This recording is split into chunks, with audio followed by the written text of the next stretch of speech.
In compliance with the Open Public Meetings Act, the notice requirements have been satisfied. Meeting dates for the year are confirmed at the annual meeting, are posted on the public bulletin board in the lobby of the Municipal Center, and published in the record within the first 10 days of the new year. Just to remind everybody, this is a combined meeting, as most of our meetings are now. We start out with a work session, during which time we have discussion. No formal actions are taking place. Then we move into a public meeting, at which time public comment is taken, as well as if there are any formal actions to be taken that night, we take them at that particular time. So the first thing on our agenda tonight is HPC landmark nominations for downtown properties. At the end of this discussion, the council may or may not choose to move this forward. The next step would be to go to the planning board for a recommendation, or the council may decide that they need more information, or they may decide that this is not something they want to pursue. Those are the three options. I see we have with us members of we have a quorum of the Historic Preservation Commission. Our chair, Karen Noose, is here. David Wall is here. Former member Kevin Trumple. Welcome, everybody. It's always good to have people show up, and because there may be a moment or two that we need your input on, in which case, with the permission of the council, we will allow them to speak. As you can tell, they're very enthusiastic about that. Okay, so just to sum it up briefly, there is a suggestion from or a nomination actually, for landmark status for the series of buildings that are on West Railroad Avenue on the west side that run from West Clinton up to Washington Street. And each one of those buildings is unique in its own way, and we have the ability or the option of moving it forward, either any one of those buildings, all of those buildings, or any combination of those buildings. We got a lot of paperwork on each one of those buildings, so I'll open it up for discussion. Jeff, do you want to start? Jeff, you're the liaison. With your HPC? Would you like to start? So what we have are properties that are really a backdrop to the train station, which is one of the key features of our town, especially from a historic point of view. And these 5 buildings have, over the last nearly 100 years, contributed in various ways to the history of the town, either having been owned by people who are long associated with the borough. One of the buildings recommended is a former post office, actually an early post office for the borough. Another one being a theater that is one of only 8 of its kind remaining in the county. And so I guess we'll take them one by one, but what we're going to do is look at whether or not they should be designated. There have been a number of very exhaustive hearings held by the HPC, very thorough in terms of going through the issues, and I think they've done a tremendous job of coming up with reports as to why each of these properties are significant to the history of Tenafly and should be designated. Okay, well, we also have a visitor today representing Wells Fargo. So if there, I'm going to suggest to the council that, since this could be a lengthy meeting, that, during the discussion, when we talk about the Wells Fargo building, we give her an opportunity to speak as well. Is there anybody else here besides members of the HPC and Kevin and yourself that is here specifically for that? Okay. So, I'd like to comment. So I did a little bit of background research on the HPC ability to preserve these buildings and our ability to grant this as a council. And I just want to make it very clear, the Supreme Court of the United States has said this is not a taking. The studies have shown that there is not a demonstrated diminishment of value when a building is labeled historic. And right now we have again, this is the outside front of the buildings that we're looking to preserve and not the use of the property. So for all 5 of these properties, you need to say to yourself, what is the use of that current building? Will it be allowed to have additional uses? And the answer for that is yes, under what's being proposed here. The HPC designation would only restrict a complete demolition of the building, from what I understand, or outside alteration to such a significant effect that you would lose the historical significance. At any time after a building is designated historic, the building owner may apply for a variance. So let's say in 20 years, the town isn't doing well, and things have changed economically, and now we are facing a different situation. The owner may then come back and request to a council that sits there a change in that designation, and that council would then decide that going forward. So here, the question that you have to say is, if the outside is preserved, is the sale of the property impractical? Is it increased inspection or increased cost for maintaining and preserving? And what is the reasonable expectation of the owner when they bought the building?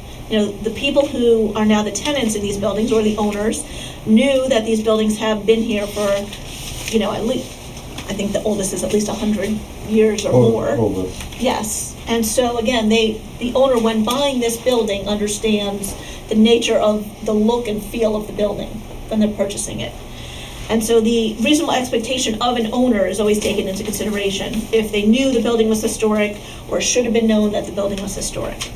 With that being said, I'm happy to go through the 5, but that's just the framework I think that we as a council should think about and discuss. Well, I appreciate the effort that must have gone into what you've done already, what you've said already.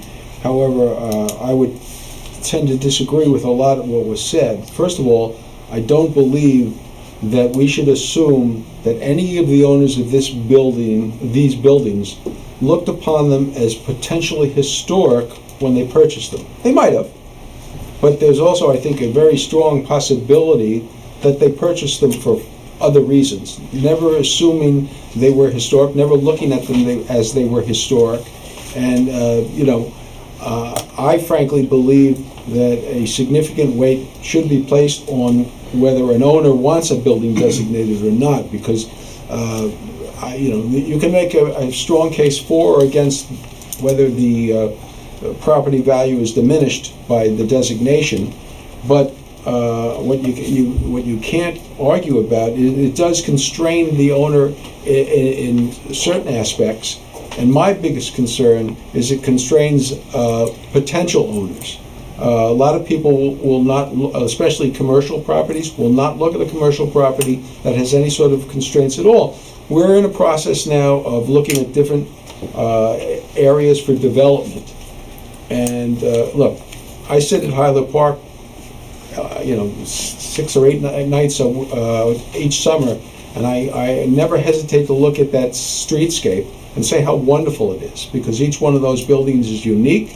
Each one of them has a great look, and it's and I got to argue with people that tell me that our downtown needs to be bulldozed and knocked over. I don't think there's anything wrong with the appearance.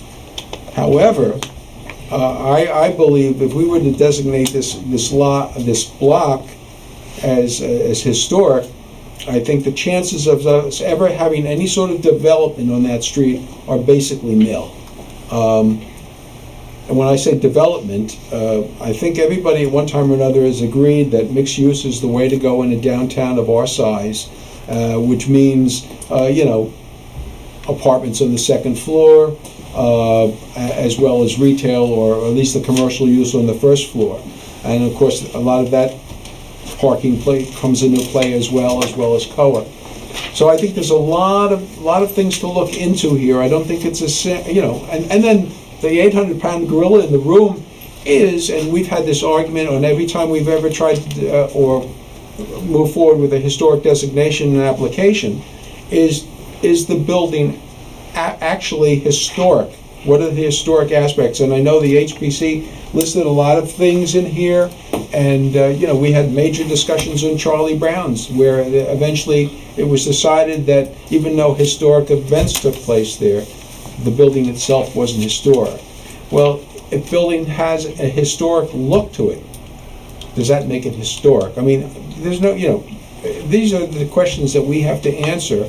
I'm glad the Supreme Court basically said we have the right to do it. But, we have to take into account the property owner's rights as well as the rights of the town. And, it's a very complex issue. So, I said my piece. Max? I just want to respond to Please. one thing really quickly. Mayor, I appreciate your opinion, but it is an opinion. The courts have actually said that the owner buying the property, the owner, when the purchase is done, it's not if they knew it was historic, it is if they should have known. And that is a big difference. They should have done their homework and known their history at the time. They could have asked our HPC at the time. And so, again, it's not just whether we think that they did know, it's whether they should have known. Well, the think courts that say, makes it the broader. courts say a lot of things, but as a businessman, I don't know if you've ever owned a business. As a businessman, if I was going to look at a property that wasn't, was older than 50 years old, I don't necessarily, unless I know that Paul Revere or George Washington slept there, I'm not necessarily going to think that it's historic. In fact, one of the Washington biggest passed Wells Fargo, actually. It's in one our- of it's the, in one our of the history. biggest challenges of this process will be deciding whether it's historic or not. The fact that a building is 100 years old doesn't make it historic. It makes it old.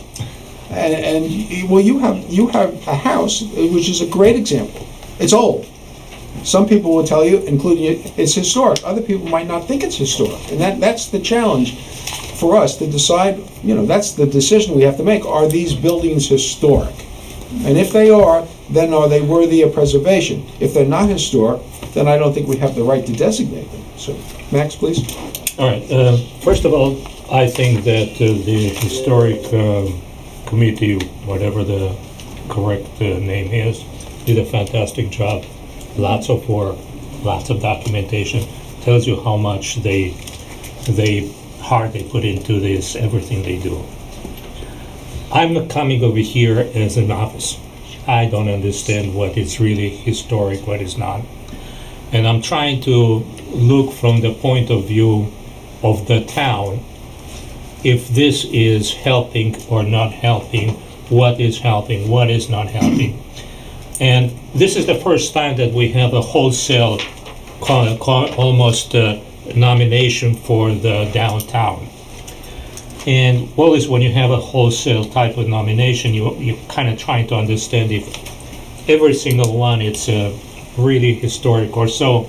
And if they get that type of designation, would that help the town?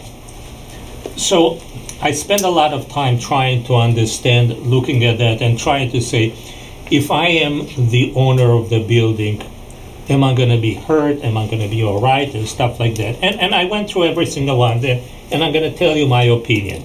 It's good, bad, or indifferent. Take it with a grain of salt. So, the bank building, in my opinion, it is a historic, nice building that it will survive and can be reutilized, has an intrinsic value, can be resold, and it will not have a problem, in my mind, and it's one opinion, with the value or so by being declared or not. The same thing for the Bauer Auto Building, which is the other corner of the block. They kind of are the pillar of the blocks, and in between they kind of create a picture of how the entire block is. I think it's the Sabin building or Sabin building, the one with the columns. It's also a pretty nice, and is this the one? No, that's not the same. No, the Smith building. Yeah. The Smith building Yeah. is a building that can stand on its own, has a very nice, at least appealing historical view for myself, and would be able to be transferred from hand to hand and be able to create a nice image of the downtown and keep the value. I'm having a bit of a problem with the other buildings. Peter? I'll go through it one by one. The Sabin building. The Sabin building is a very small building. I understand that it might have some sort of some historical things. It does not match anything of any other buildings in the neighborhood. It doesn't match the building to the left. It doesn't match the Smith building. It doesn't match the building to the right. It doesn't match the other building. None of them match. Thank you. Let me finish. And it's a small building that if I would be an owner and try to buy it, what I would like to do is basically tear it down and build a building that will have economic value. This is the building that has cooked teak in it, Cooked correct? teak, yes. Yeah. That's the way I. Yeah, exactly, the cooked teak. Crazy. Yeah. It's only two I didn't floors. even know the names of the Yeah, buildings. it's only 2 floors. I don't understand, and I don't understand the value, but I don't see the intrinsic historical value as compared to the other ones that have clear architectural pieces that you can say that they're historic. And I don't see how he can survive, because all the downtown is continuously going to have to be rebuilt, rechanged, and make it feasible. I'm not, as much as I understand, in favor of this building, because I don't see how it's going to be lasting over the long term when we're trying to redevelop the downtown. The other building, then I had even a very long conversation with my friend Jeff over here, is the theater, the movie house, which is a very nice building, but it is basically a theater. And Jeff was saying, and he's right, only 8 of them are remaining in the Bergen County. And I was wondering why. And the reason is that the movie theaters inside have holes that are almost impossible to watch a movie. One is 5 rows wide and 30 seats apart. So you are either in the first row and 5 row, but you are like from here to that one. The other one upstairs is also the same thing. And that would require a complete remake to make it feasible. My son is in the movie business. He owns his own companies. Bowtie Cinemas very recently sold practically all the old small cinemas, because they could not rebuild them to a way to make them profitable. Those very small theaters are very hard to be rebuilt unless you do a complete gut job inside. If you want to put a high screen tall, you will have to take all of them and make one build, and it's going to be very difficult to survive from the point of view of economics in a small market like Tenafly, when you have the same type of movies in the malls that you have 20 theaters and so. So while you might have some elements that would tell you, yes, they are historic, it's going to be a hard sell for the owner of the movie house now to do any economic upgrades of that movie house in order to be able to maintain it and keep it going. So I have the hesitation, even though everybody knows that the Tenafly movie house is like a piece of history in town, about those 2 buildings, because I cannot see them being economically feasible over the next 10, 20, 50 years, being able to not to have to be completely redone in order to be able to be economically feasible. So while the other ones have clear clear elements, I did not see that for those 2 buildings. Let me just say this about the movie theater.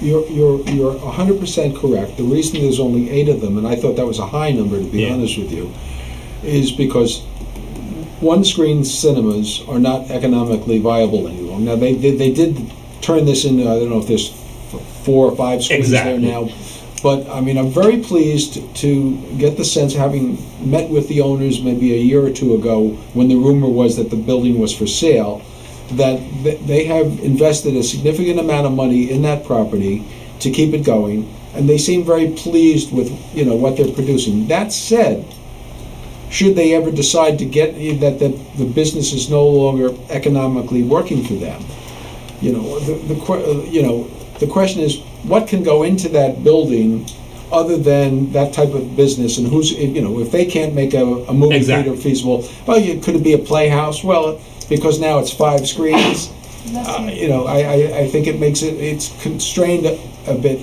Question for you, Karen, if that building was designated, or the front of it was designated historic, would that mean that the facade could never be taken down, never changed? That's the, That's the what I point of the understand. designation, So, not never. well, And what- that's designated, well, I mean, the idea behind the designation is to preserve the facades of our I'm going to convince you streetscape. otherwise right now. Yeah, They can apply to the Historic Preservation Commission I if they can wish to still make teach. why changes. we- go ahead, I I'm sorry. mean, those types of changes are made sometimes. But that's one of the keys of the building, They would- right? Sorry? That's one of the highlights of the building is the facade, right? Right, the entrance. The entrance and the cornice, there's some interesting decorative features on the front, which makes it unique amongst even those 8 theaters. Okay, So, Lauren? I'd like to respond to Max. Mr. I'm gonna Bosch. start- Councilman Bosch. Councilman Bosch, I'd like to start with the theater.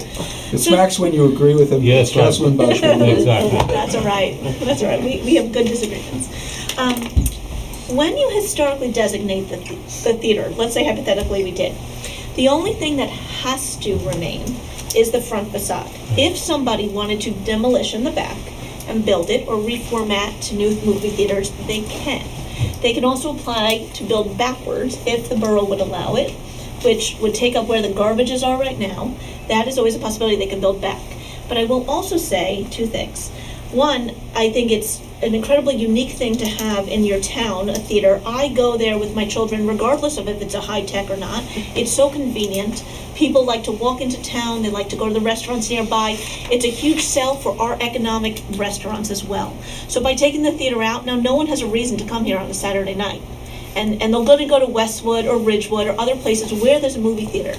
So I would like to do everything in my power to keep a movie theater here. I think it's a huge draw from other towns, and it gives us an economy here. Well, I would tell you, you're already doing everything within your power. If you're patronizing that theater, I you're am. doing everything in your power to keep it here. I am. And, when residents complain that we don't have this kind of a store, that kind of a store, it's because they didn't patronize it when it was here. No, I agree with you. That's not a, I agree with And you. second thing is, they just built a theater in Closter, the brand new CMX Yeah. theater.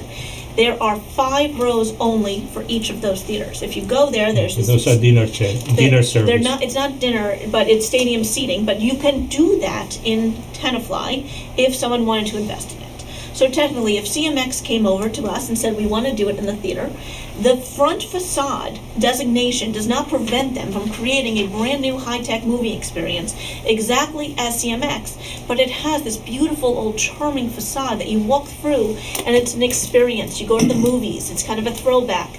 You stay and you come to the street and it's much more charming than going to this theater that's a box, that's a glass, it feels like a night out. It does feel like an experience, and maybe that's just the old-fashioned in me, but I like that. I think that is the center of that Railroad Avenue. The stores, I think it's a huge draw of population. I would like to see preserved because I do think it kind of frames the rest of the street. It gives it height. It's a beautiful facade, and giving this the designation today does not prevent a theater or a business or something else from moving in behind that facade and really doing the gut renovation. So let's say this owner were to give up that ownership and say, I can't sustain the theater. It could use an upgrade inside. Completely agree with that. Another business can convert that. They would have to spend money to, but you aren't prevented from converting the inside, the entire inside. You just can't knock down that very front wall. Yes, Lord, I understood that absolutely perfect. Dan, go ahead. I got you. I understand that. And So Yeah. follow up on your point. It's no longer a movie theater. Worst case scenario happens. Apartments or a restaurant come in. They have to keep that front looks like a movie theater. Is that what you're saying? You mean the Yes. marquee? That's what I mean. The marquee. No, what- the, Yeah. Marquee is not, Yes, it's it part is. of the, Yeah. oh, Yes. well, now they have a huge sign for the but that restaurant. marquee is not historic looking. But that- You know, I don't that think was the only there's, thing I don't that's think there's historic. What So anybody. they, What so about they building apply to a height? variance. What about building height? I'm very much for keeping our downtown low. No, So- what if? So right now, our building He height wants to go variance is third. 40 feet. Any of these buildings that want to go above a 40-foot variance has to apply to the zoning board and the planning. He's saying Any- within What- 40 feet, what? if he wants to put an extra Right, floor. It's so like every this, other this building? much, this much space, what does he have to put behind that? Like every other building, he'd have to apply to the zoning board. Keep in wouldn't mind, change it. I know. this isn't about whether or not we want to keep the movie theater. I think everybody in town wants to keep the movie theater. Well, claim that. What this is about is, do we want to limit, in many ways, any change to the look of that street that runs from West Clinton to West Railroad? And if the answer is no, we don't want to, we don't want to have any change to that look, what does that do to the potential future of that block? I mean, you have to accept the fact that let's take the Cook building, which by the way, Max, I agree with you. If that is declared historic, what does that do to the future of that building? The question is, how long is Cook going to be there? Hopefully forever, but realistically, I don't know. Jeff? A couple of things. Number one, I think a lot of credit to the HPC, because my understanding is that about 9 years ago, give or take, there was a discussion about designating it as a historic district. And for whatever reason, that was a non-starter. So here they are trying to pick roughly half the buildings of the block. It's not every building, it's half the buildings on the block. They've done a lot of research. There is historic significance. Look, we can sit there and say what we did with other buildings. Well, it gets torn down, too bad, so sad. Here it's a major backdrop for what people see when they come into and look at our town. And my concern is that they've done a good job of sort of narrowing down which buildings. And I think what we need to do is take it, since they've done it building by building, I think we should really slow this down to the point of at least discussing it building by building, rather than this building, no, this building, yes, this building, yes, this building, yes, this building, no.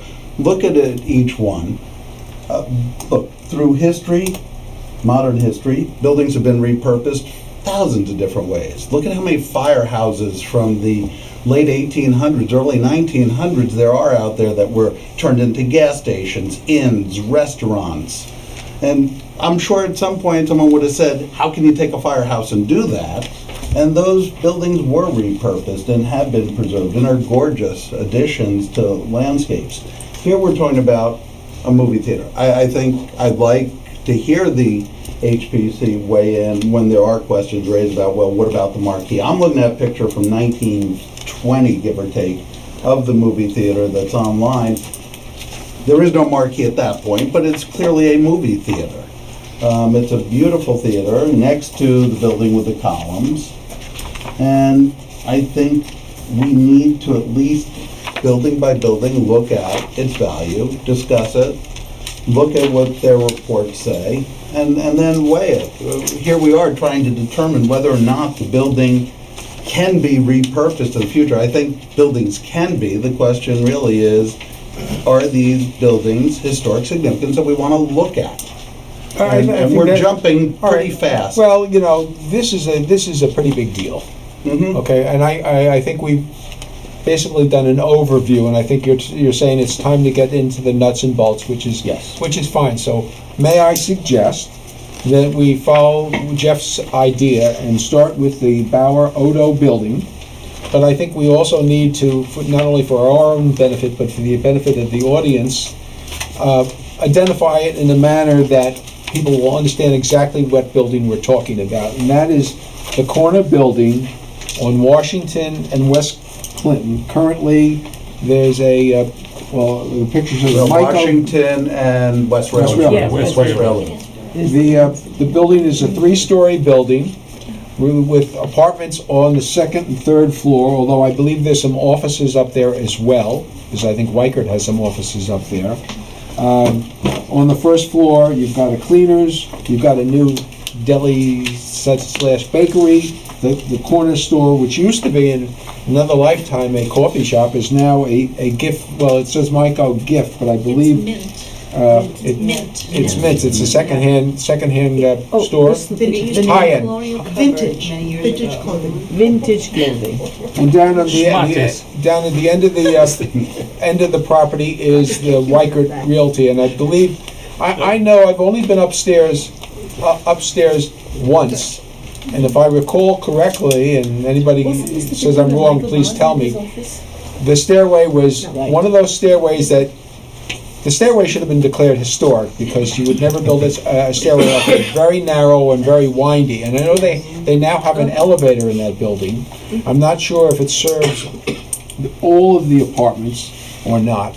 But it's offices upstairs. sorry? It's Offices offices, upstairs. elevator is the elevator to White. Somewhere, yeah. There are no residences there? It's all- I've never seen an Yeah, there was apartment, a but I have staircase, been yeah, upstairs. right here, And it's- right here. This is the It's stair, this offices is where and you conference go. rooms on the second and third floor. There are offices, I And that remember there were winding law offices, staircase. Michael Barnes had his law office. Yeah, but there. are there any residences? Are there any apartments up there? That I don't know. I know there used to be a foundation which had an office there and a law office there. It's immaterial. Yeah. It's immaterial if it's a public. Well, yeah. so I have a question on this one, and if you wouldn't mind, I'd Ah, like to please. direct it to Karen, who's done the work. Do you know if the Bauer Odin building, and anyone else, Mayor, you might know this, the entrance that goes to parking lot O behind it, do they control that alleyway? Or is that I part of don't their know. property? I don't no, know. I they don't- don't. No. So that It's is our property. Okay.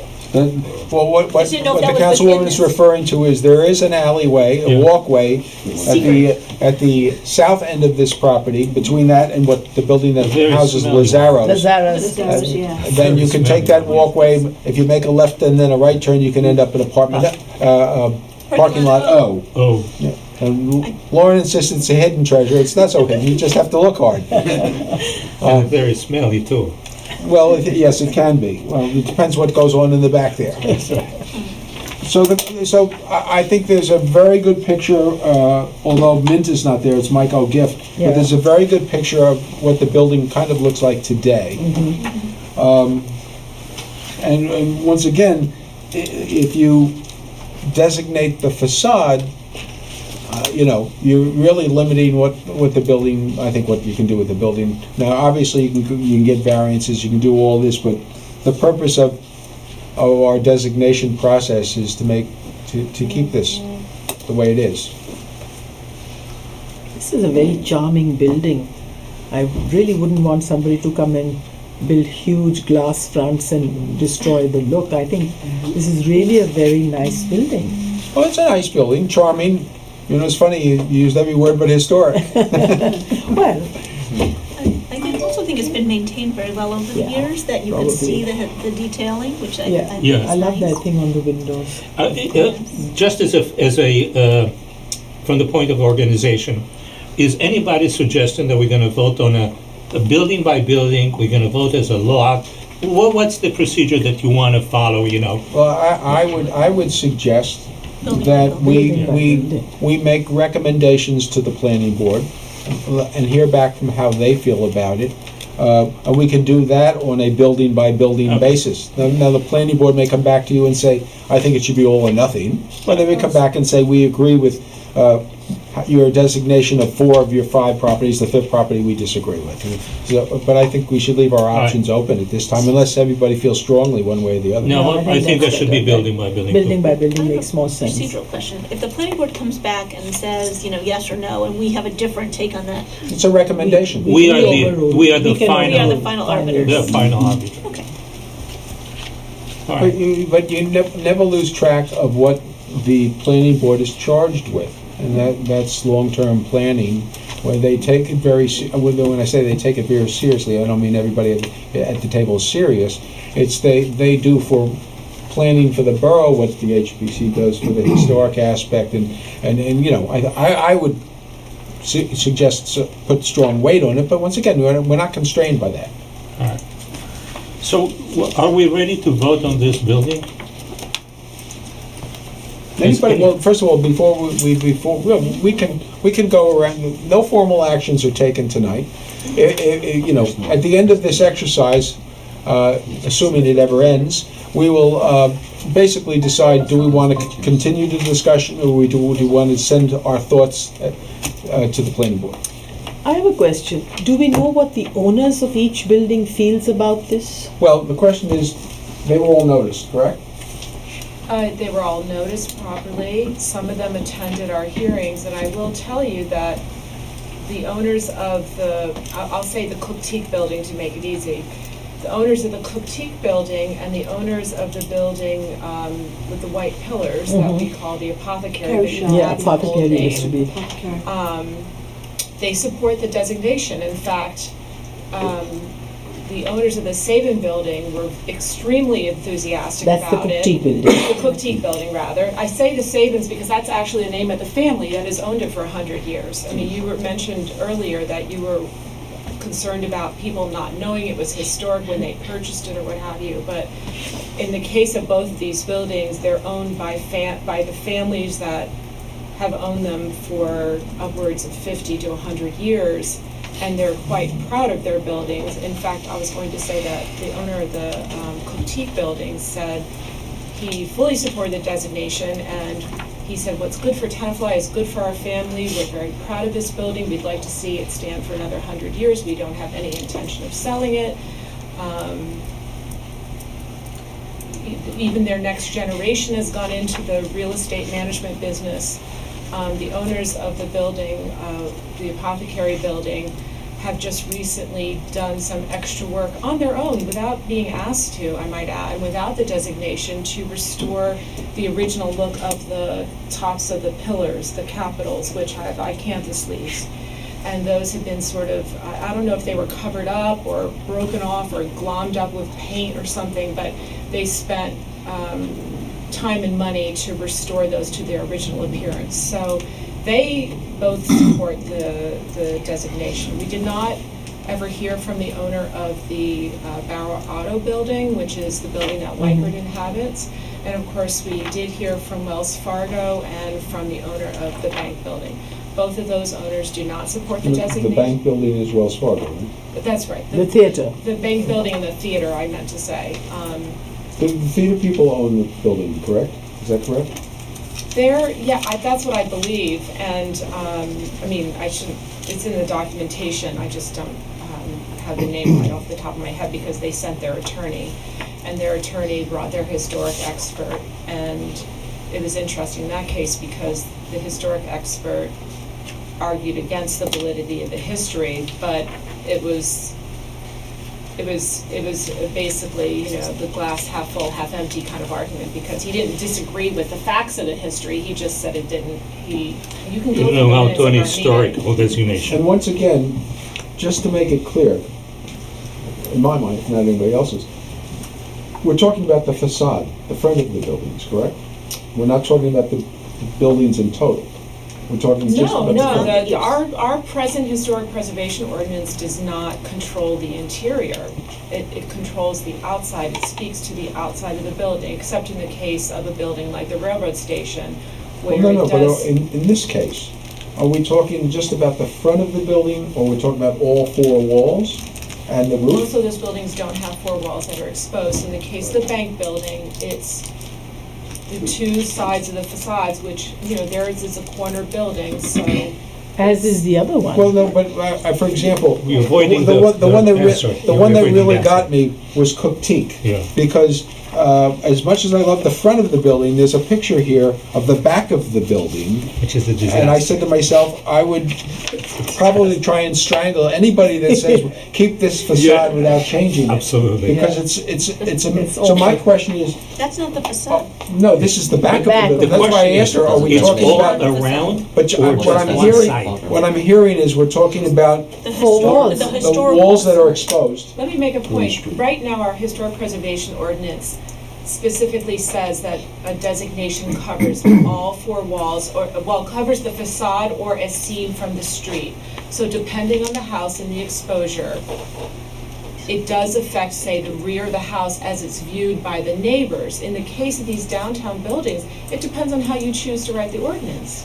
If you decide to designate the front facade and you don't care about the back, that's up to you. Okay, that makes it easier. That makes me feel a little Yeah. better. They can demolish the back and Back, yeah, And what- because Well, that yeah. is And I very might point much out that most of historic. those facades, like you pointed But out, they are can not keep the front really of the- part of the the windows intrinsic and then value of that building. No, leave it. However, It's if you worth it. if we went back there and looked at the back facades and you decided, oh, this particular building actually Every one of them, the other is ones. remarkable because it's agree never with been you. changed or it's still the original style, you can decide that. So, the interesting part of what, you want a 5-story glass building Two. there?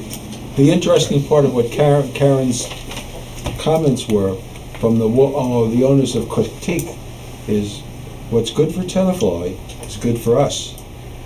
This body has to decide what's good for Tenafly. Yeah. Okay, is it good for Tenafly? Is it good for our downtown to keep these facades? You know, it's really, if we decide it's good to keep these facades, we have the tool, we can declare them historic. But I don't think we should declare them historic if it's not good for Tenafly. So this is the question that the six of you, well, tonight is five, really have to decide. Yeah. And you know, like I said, I love sitting in Hyler Park and looking at that streetscape. But, you know, I also take calls and emails and letters from people that say, you know, when are we gonna redevelop our downtown? You know, it's behind the times, it's not serving us well. And in most people's minds, if you're gonna redevelop the town, you wanna bring in mixed use, you wanna bring people in downtown. And my concern about any sort of designation here, does it restrict us from bringing people to live downtown?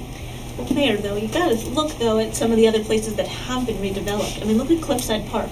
Cliffside Park allowed no historic designation, let in numerous buildings of glass and apartments for tenancy, for rental, and people are moving out of their houses. It is not good for the property values in Cliffside Park. People are moving into the apartments and people are moving out of the houses. They don't want to live in a place that looks like there's this 13-floor glass building in the center of their downtown. It lost all character.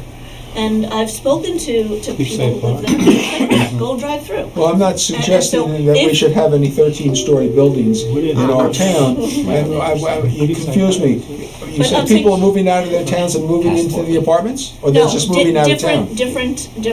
Okay. People are trying to rent those apartments, but the homeowners say, we don't want to live here anymore because you are devaluing our Well, downtown. personally, it would be easier for me to make this decision if I didn't have people saying all the time, you know, what are we gonna do about our downtown? I don't think they have in mind designating, they have in mind change. Jeff? The one thing that concerns me that I keep hearing about change, and we had this discussion very briefly at the last council meeting, and I expressed concern from the Washington Avenue address, is if we do mixed use, if that's the route we want to go, first of all, we could keep these facades and do mixed use, but that's a separate issue. If we do mixed use, we run into a problem, these have the same parking problems as the other building on West River. So if we're sitting here saying that, look, we want to change the character of downtown, we want to bring in more residential, then what we're looking at is behind these building a huge parking deck. Because it's the only way we're going to be able to accommodate a lot more residential parking, because there's no street parking overnight there. Parking lot O, which I know Lauren has fun with, which was O, is restricted, and we need that for businesses and commuters. So I don't know where we're heading with this if we're talking about mixed use. That's my main concern. Are we sitting here committing to a huge parking deck? Shelley?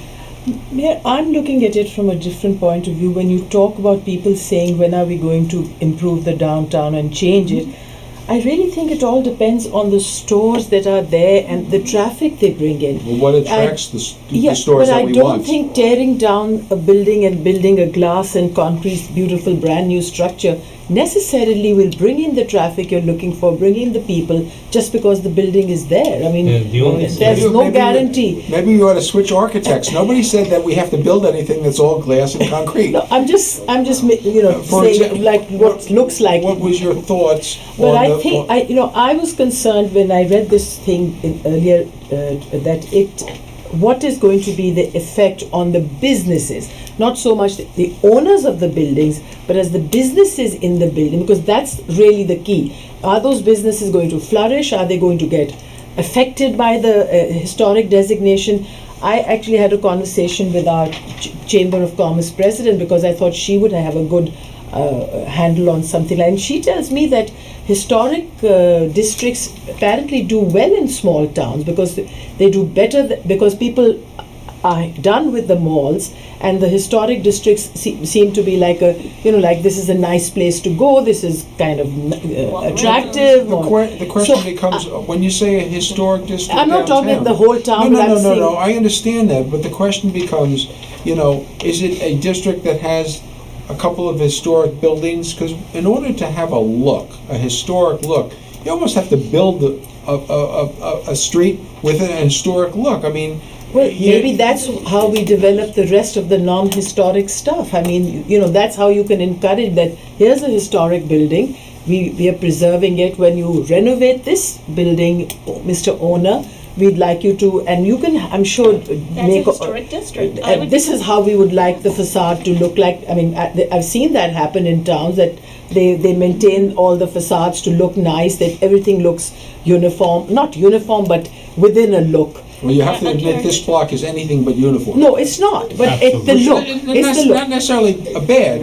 Like I said, It's not. It's I- all very I different. think this block is as charming as you get. You couldn't make But a block more really, charming. I think if the businesses in those buildings will thrive despite the historic designation, then that gives me comfort, because I would really be concerned that making it historic, if that affects the businesses there, we don't want that to happen. We already have a downtown which constantly struggles to maintain its itself, and we need to support that. I would want to support that more than anything else, and I feel that perhaps if this will help, then why not? Well, Jeff brought up a very interesting point when he talked about parking for a second, and the issues we had with this recent application on Washington Street. Unfortunately, the parking situation, I think, doomed it from the start. And I think the layout of this block is not conducive to mixed use, because there is no really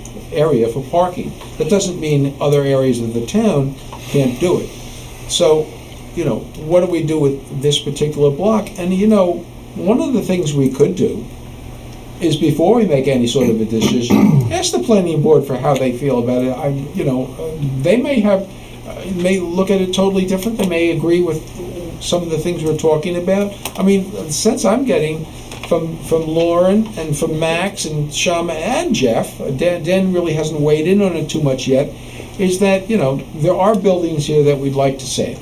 Yeah. The look of the buildings we'd like Yeah. to save. And that's really what this is all about. Do we want to save the look of these buildings? Because nobody can see the buildings from the side. We're not really interested in the buildings from the back. Okay. But we are interested in how it looks from the street. My biggest concern is, I know you said something about you worry about the owners and not the tenants, but owners without tenants or with bad tenants, their opinions change quite rapidly. I'm very concerned about Cookteek. I was so pleased when Kathy and Al left, and we found another woman that is willing to take over that business, and I hope it's thriving. I worry about it. Every time I pass by, I worry about it because it's a great business to have in our town. I worry about the pet store, even though it's only been there a short period of time, because the last one couldn't stay in business. And I understand the nuances of that business, the competition. It has nothing to do with the look of the building. What exactly do we want downtown? We have enough real estate brokers. Where are we going now? We have enough, so, Why don't we hear from, can we hear from Wells Fargo on this? Yeah, Because I and we know need to that- make a decision, because we're going like that I around know and they're around. here Well- to speak. your name again is? Danielle Pardo. And you are? I work from PZ and McLaughlin. Our office, our firm represents Wells Fargo, the property owners of 1 West Zero Kensington page. Avenue. So Wells Fargo owns the building? Yes. Okay. And what year did you guys buy it? I don't know when it was purchased. I can get that information back to you, but I don't know that. Okay, so how do you folks look at this designation? Well, this is a commercial building, and our client's position is that the commercial buildings, they change hands more frequently than the residential properties. Wells Fargo, as a bank, doesn't know what's going to happen in 5 to 10 years, especially with the changes in the banking industry as they are today. I mean, I can deposit my check by my phone, so who knows what's going to happen with physical banks. And Wells Fargo wants the flexibility to do what they are entitled to do, or what they feel they are entitled to do, which is use their property until the day they wish to sell it. Wells Fargo essentially will have to fight this designation because they have to. They have shareholders that they are accountable to. So they have to fight the designation because of the impact it would have on the property value and the constraints on the future potential owners, which is, extremely important for this commercial property. I think the problem is if they get acquired by another bank, they will have this designation, and they don't want this to be an impediment to a merger or something in the future. I think the hope and the plan that Mr. Trapeze, when he attended the Historic Preservation Commission meetings, talked about some type of, if we could come up with some resolution whereby the borough could get what they want, and Wells Fargo could be, get what they want as well. We were open and amenable, and our client is still open and amenable to discussing those options, rather than having to, challenge this designation every step of the way, which really doesn't benefit anyone. No, it doesn't. So we're flattered to think that the Tenafly branch might hold up a merger with Wells Fargo and some other bank. As a matter of fact, I was ready to invest in that building, if that's what it is. If someone wants to come in No, and potentially buy it in the future. I think she really, well, this is a tough building because you really, if you're saving the facade, you really can't do a lot with this building. Right. So, I mean, this is a perfect example of the quandary we're in as far as, because of all the buildings on the block, this is the one that I cherish the most because the look is phenomenal. Yeah. It really is, and it's a corner of our the last thing we'd want is for Shamus Architect to come in with a with the glass and the concrete. He's a building. no-no. And remember, the historic doesn't determine the use of the building inside. Anyone can renovate that. If we want a playhouse in the bank later on, we can make a playhouse in the bank as long as the The facade. Playhouse didn't even work at Brasserie. I'm Never just mind in the saying. bank. I'm saying the use inside is not restricted here. It is the Well, architecture house. no, but their thought process is the building itself restricts the use. You're not going to put a department store in there, or you can't even put a nail salon in that building. So, Okay. Restaurants You that have- try and don't work either. The Wouldn't ones mind gonna do my originally closed, pedicure. I mean, Wouldn't mind to do my pedicure. so it adds another dimension because you've got one property owner, and I don't take it as an idle threat. One property owner that basically would take us to court if we designate. And again, it's not that they want to, it's unfortunately they have shareholders that they have to report to and maximize their property values. That's their obligation. I'm selling my shares tomorrow. So, Peter, okay, we have the understand that, we understand that everybody's gonna take us to court. Cohen, Stephen Cohen, it's famous for that, and we're good with that. The truth is, this is one of the buildings that I think that they really deserve a designation. Yes. But the other ones are. Well, you're right, it deserves it, but part of the factoring in is how the property owner feels about it. Karen had mentioned that there's two properties, one of which would be probably the last one I would designate. But, not because I don't like the building, I think the critique building is gorgeous, and if the property owner wants to go along with the designation, that would carry a lot of weight with me. Not with me. So, Jeff? I actually have a question for Karen and the HPC, because in their report, they note at one point, the subject building has always been home to commercial banks, ... First Union Bank, 2004, Wachovia Bank, 2009, and Wells Fargo Bank, the last two of which would include Wells Fargo Bank, appears to be tenants for the deeded owner First Fidelity. So It's does not clear. either side It's not have something clear to showing me who owns it? Because when we notified First Fidelity, Uh-huh. we received correspondence back from Wells Fargo's. Well, did First Fidelity acquired by Wachovia? That I don't know. We are only local counsel for Wells Fargo. We were retained by But their Wells national Fargo counsel. has told you they own the Yes. property. First I- Fidelity is on our We haven't tax answered. rolls as the owner. Right, but I think what happened was, First Fidelity was acquired by Wachovia, Yeah. and Wachovia was acquired by Wells Fargo. David, So- do you have anything to say that it's not owned by Wells Fargo?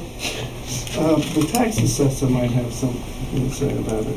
I didn't see Wells Fargo as the owner on the, That's They immaterial. don't That's change the immaterial. deeds. It's not It's because big. When the they're banks do they're acquisitions, not they never owned, change then the they're the deeds. tenant. Okay, They just are- acquired. Well, they yeah. are The acquired. answer to that They're is- acquired, yeah, well, When banks are acquired, they They don't change the deed. deeds. They don't Yeah, change they the No, deeds. all the stock of the acquired bank becomes owned by Yeah, I want to. the acquiring. I think we should be flattered. We actually got a response. We make I a have decision. 5 questions that I want to ask. Yeah. If it is not what we wanted to hear. No, please go Sorry, ahead. Jeff.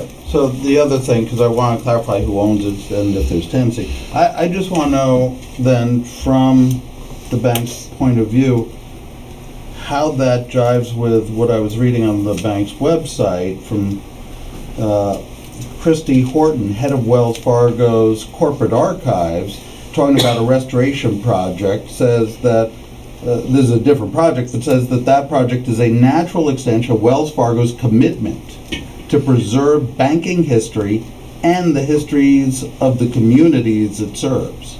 So it seems, At your meeting. Yeah, yeah, it- But bring that quote back to that's- that. yeah, We'll wait for their absolutely. response. Unfortunately, I can't speak to that. I don't know. well, where that she's is, head who of, that she's is. head of corporate archives for all of Wells Fargo, nationally based in California. Well, you're likely so to see the website change tomorrow.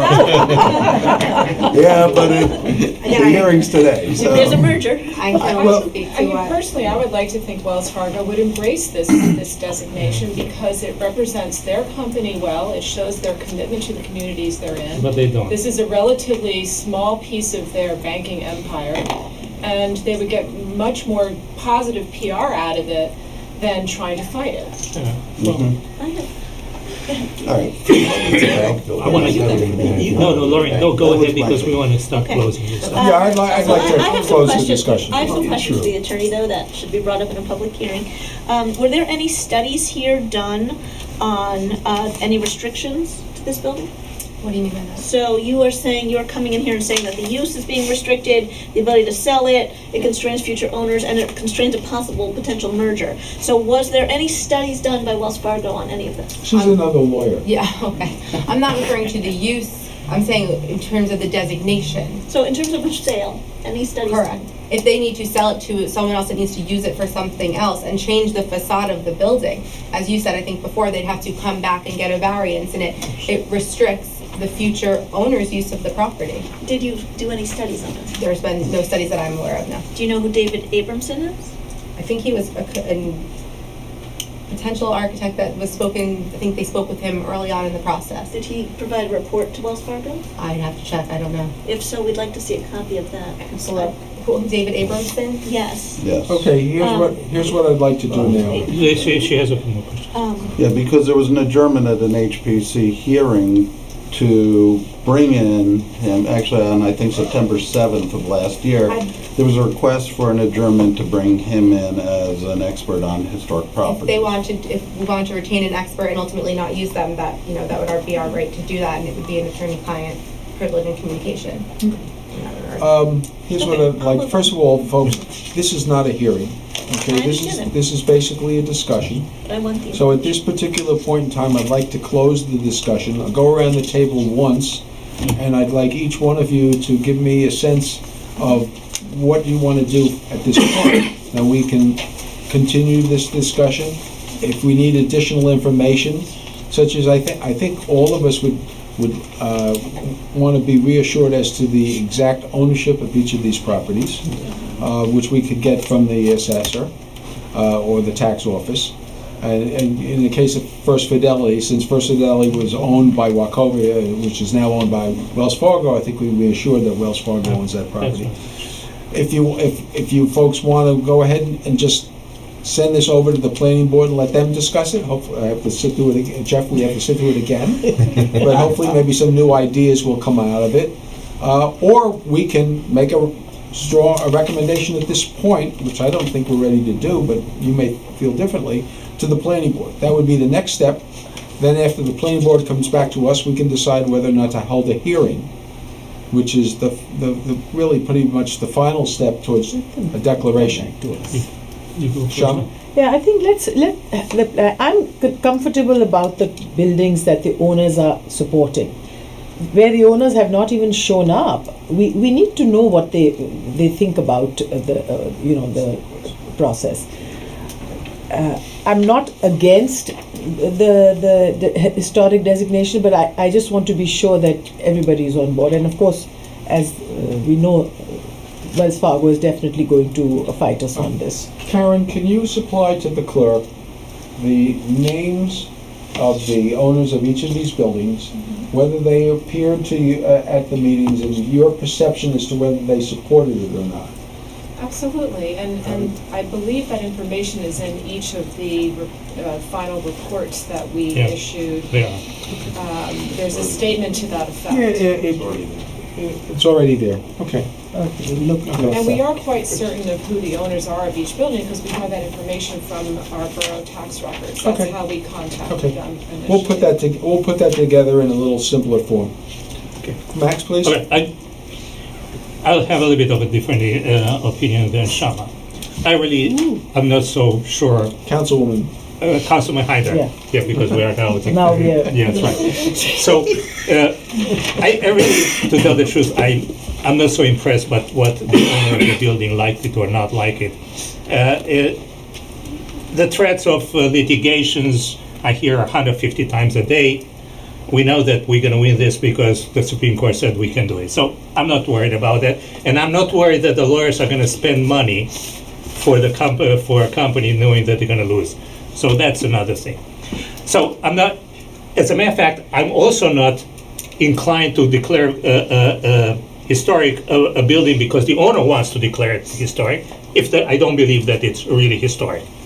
So all that being said and done, I believe that 3 to 4 buildings deserve the designation. In my opinion, if you're going to have, we can forward that to the planning board. We can say that at least one of the council people has very serious doubts about the Cooktick building. I don't see anything that's historic about it, except for it looks good. I don't see anything historic about that building, and it's not going to look good anymore for the owner. We're going to have a problem. The rest of them have elements that can be considered hysterical, whatever you want to call it. Historical. Okay. Historic. I know, Peter, don't worry. That's right. And that would be my opinion. Okay, Jeff? I think that's important to preserve a certain degree of heritage of town. I think that we have not designated a historic district. What we're doing is building by building, looking at those that have contributed to this town's history. We're not restricting the use of the building. We're not restricting what gets built in the back of the building. It's really just how the facade looks to people who come visit our town, drive by our town. We want it to be inviting for them to come in. There's been a lot of discussion of different potential uses being held up by this, but that's very hypothetical. And I don't want to really delve into that. We can always cross that bridge when we get there, but to at least take the step of looking at preserving what we have, and then if down the road something changes, nothing constrains us. This is not forever and ever and ever. These are not going to be as old as the Great Pyramid in Giza. No, you're right. Park Street was a historic district for about 6 months. Dan? Can we get I want recommendations from the planning board.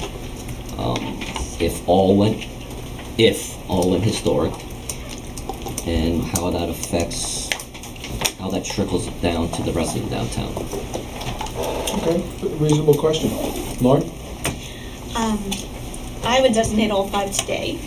I think the HBC has done a wonderful job giving us the history, the character, the charm of what Tenafly stands for. I would actually make a historic district of the whole town if someone let me. But I will say that for each and every one of these buildings, it has been shown to be part of our history. And maybe it's not George Washington, even though one did have George Washington in its history. But the business owners and the small business owners, and in Sabin, the Sabin building, the Cotique building, there's carpenters and businessmen and small business owners, and they have maintained that building for over 100 years. They have taken efforts to not only maintain it, but to be part of our local community. And to me, that history should be celebrated. And that's what our town should stand on. It shouldn't just be that George Washington marched next to it, but that Tenafly residents were steeped in this building. And the Sabin building, to me, has that. And so for me, I am comfortable, all five. I congratulate the HPC on this presentation and all of the work they've done. I think that they give our town the character and charm that make people want to live here, whereas other towns don't have that. And yes, I agree we need to fill our stores, but I don't think this is going to be something that prevents that. I think it's something that will bring people to our community. In my first year here, we did I forget the name of the firm, but it was our planner.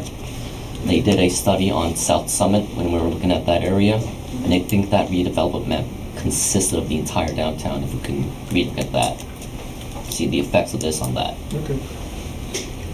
And I would agree, one of the things you said, which I find interesting, I agree with. I don't think anybody moves to this town because of the downtown. But the downtown can be a tremendous asset. It has been in the past. I happen to think we have a good downtown. Because I believe my fantasies are realistic. You know, I don't think we're ever going to be in Englewood or Ridgewood. We can't, for so many reasons. But I think what we are is good, and I'm very, you know, usually end up being very defensive when people complain about the downtown. Would I like to have less nail salons? Of course. Would I like to have a little bit more mix? Of course.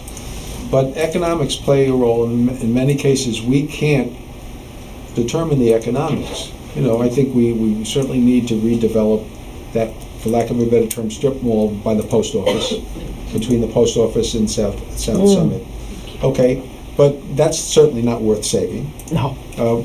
It would be interesting to hear your thoughts on the newest building in downtown, which is that 3-story or 4-story brick building, or right opposite South Summit. You know. Yeah, the corner But one. the interesting part about that is the retail or the businesses on the first floor have been a revolving door.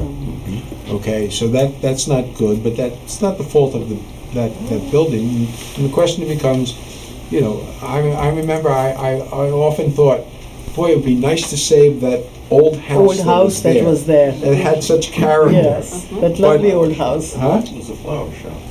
At one time. And it even was like a knick-knack shop at one time, Well, with ceramics but, and things like you know, that. and the question becomes, you know, so it wasn't saved, is, you know, what do we have there? Is that something positive for our town or not? But we're going to have to take it block by block and building by building, and I think the discussion was very, very good. And we'll share it with the planning board, listen to them. And I concur. I think you guys did a tremendous job. You know, and I'm going to go back and reread it again. And I understand where Wells Fargo is coming from, and you know, we'll see where we go. Okay, nothing. The end result is, we've had this discussion, and people are starting to think about it. That's the first step. Thank you. You're welcome. Bergen County Open Space Application. All right. This was a great meeting. Mayor, do you want to describe it? You want to present it, or do you want us Do to you want us present it? to? Well, you know, the discussion was, I'm trying to see if is there any? Nothing. Nothing. The information is not here. Okay, so we had a meeting with the engineer to discuss the various potential grants that might be available to us. And Councilwoman Baden and Councilman Bosch were there. Councilwoman Bush. And Councilwoman Bush was not there. we came to the decision that there really was only one realistic grant that we could apply for that we had a chance of getting. Our engineer laid it out for us pretty good, and that is to work on the accessibility of Roosevelt Common, and that includes the area from the tennis courts on down to well, but actually, there's two sets of tennis courts, if you're familiar with it, to improve accessibility there. At the same time, I think if we were to do that, we want to look at the landscaping to of the entire area. It really needs an upgrade. Beautify it, Charlotte. And I think this grant will be the first step towards a serious upgrade. With the permission of the rest of the council, I would be. Just a quick question. Does this include any beautification or protection? No. Because we've talked about. No, that's something we have to just do ourselves. When you say accessibility, what are we going to build a ramp? That kind of accessibility, Well, or no, actually make the paths and the roadways accessible by, right now they're dirt ruts. Okay. Put in a material that will, thank you for coming. A material that will make the use of it compatible. Is that okay with everybody? So, if I can just say, remember we had 3 projects that were presented to us. One was basically the sunny side, the other one was By the way, Roosevelt it's Common. sinking after Yeah. yesterday's rain. And this was the most acceptable one, so. Well, the one that we feel that have the best chance of getting money. yeah. I will say, I did speak with Jeannie Cannon, because I was talking to her about something else on softball, and I did mention if she'd be interested in fields on Walnut, she would love that idea. So I asked her to speak to the borough, Say that one more. Jeannie Cannon and Walnut Park, if we can create, some mini fields. She Well, said there's some younger things that we can ages. do there, I think at reasonable cost, Too many but I don't think that they would have been eligible for this grant. I agree. Yeah, I'm just saying we're for the waiting community. for the announcement for the CDBG grant, Yeah. and that would be the project. CDBG. Next- There are Can you already touch too base many with her? fields at Walnut Park. Yes, but this would be to clean it up and make a ADA ingress and egress and line it and put a backstop. Next is short-term rentals. I'll explain, I got Oh, this was. a, This was something. well, I got a complaint about a house that's apparently on one of the websites for rentals. Yeah, Airbnb. I went and Yeah. checked it. Yeah. Well, Wanna rent it? 365 per night. again, the interesting part of it was the response I got from our fire inspector, who says, well, you can prohibit short-term rentals for all 1- and 2-family dwellings in residential, or you could institute a certificate of rental occupancy ordinance, which I had discussed. What is that? Well, that basically means that every time there's a change in tenants, we go in and inspect it, primarily for fire alarms and carbon monoxide detectors. But what it gives us an opportunity to make sure there's no illegal subdivisions inside the building. When this was discussed once before, real estate people didn't like that idea because it really puts another step in their process. But and to be honest with you, this is the only complaint we've had. But it obviously is a legitimate complaint because I went on the website and I saw it. What's the I have it right complaint? here. Here's the house. That complaint about? they're concerned that a house across the street from them People coming would out be rented on a weekly basis or. I think there's a secret. Isn't that somebody's right to do whatever they want with their Well, house? that depends. Rental. There's no ordinance that prohibits it. Exactly. But we can if we What want. happens, But you could. what normally, what Is it? commonly happens is some of these renters come in and they have parties and, this and that. Would you like the house next door to you to have a different person living there every week? So So I live right near this one. So here's my thing. Everybody has its own. And Lauren, we can't go by the fact that this house is No, near. of course, I'm of course, you know, I'm This just is saying. something, we either Here's allow my it in thing. our community or we It- don't. No, It's no, gonna you're be not all in Tenafly. This short-term, house is Tenafly. monthly, quarterly, yearly. It's just a step into the controlling of what you can do with the property. It's now you cannot rent it for a week, tomorrow you cannot rent it for a month, and the day after tomorrow you cannot rent it for a year. Oh, 3 minutes. What's the whole? So okay, you rent it, it's yours. I understand that some people don't like it. Okay, if the rental creates a disturbance, that's you can take action.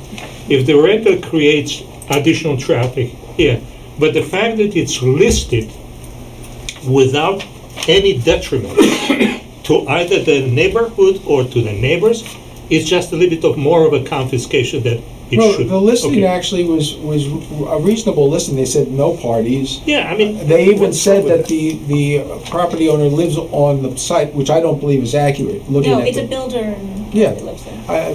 But nevertheless, you know, the question, once again, the question is, would you want to live next door to a building where there was a new tenant every week? Because, you know, the first 30 tenants may be perfectly fine. They come, the people that rent these properties for a week or so, or even a month, they're usually from out of town or out of the country, rather than stay in a hotel. Well, this is probably as expensive, it's much more expensive than the Clinton Inn.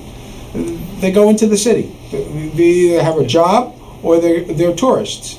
90% of them or 95% of them are probably fine. But then you get the 5% that treat the property like, you know, with no respect. And the question, you're right, Max, do we want to limit the rights of the property owner by saying, you know, you can make it no rentals less than 3 months? I have another point, because the rental properties actually will require borough resources. And right now, we pay taxes. You and I pay, this whole council, this room, whoever's Tenafly pays taxes here for our police and our fire and our DPW and our TVAC. And No, the property owner pays But the the taxes. property owner pays the that. property owner, but now the benefit is going to a stranger. So our police don't know this person.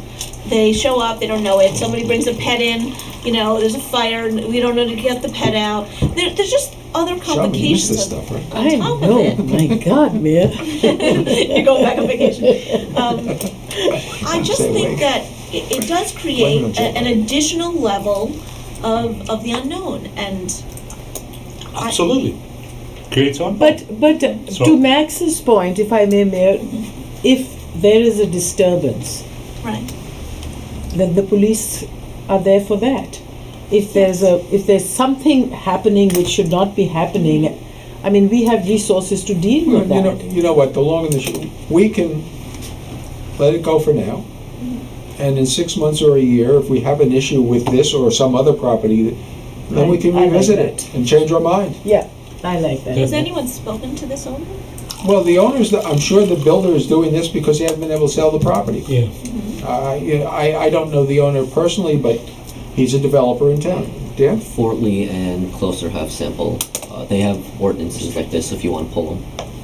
Just look at them. Well, I don't think right now, I don't, Lauren's you ready wanna- to you pull wanna one of hear the Fort Lee's ordinances, but I example? don't know, how about the rest of you? How do you feel about it? So someone in Fort Lee rented a house about a block from the mayor's house through a raging party. Oh, that's right, I remember the mayor talking about this. That's what probably brought in the The entire ordinance. police department showed up. We actually, About, I think there was like 20 You- arrests, now that- 15 arrests. now that,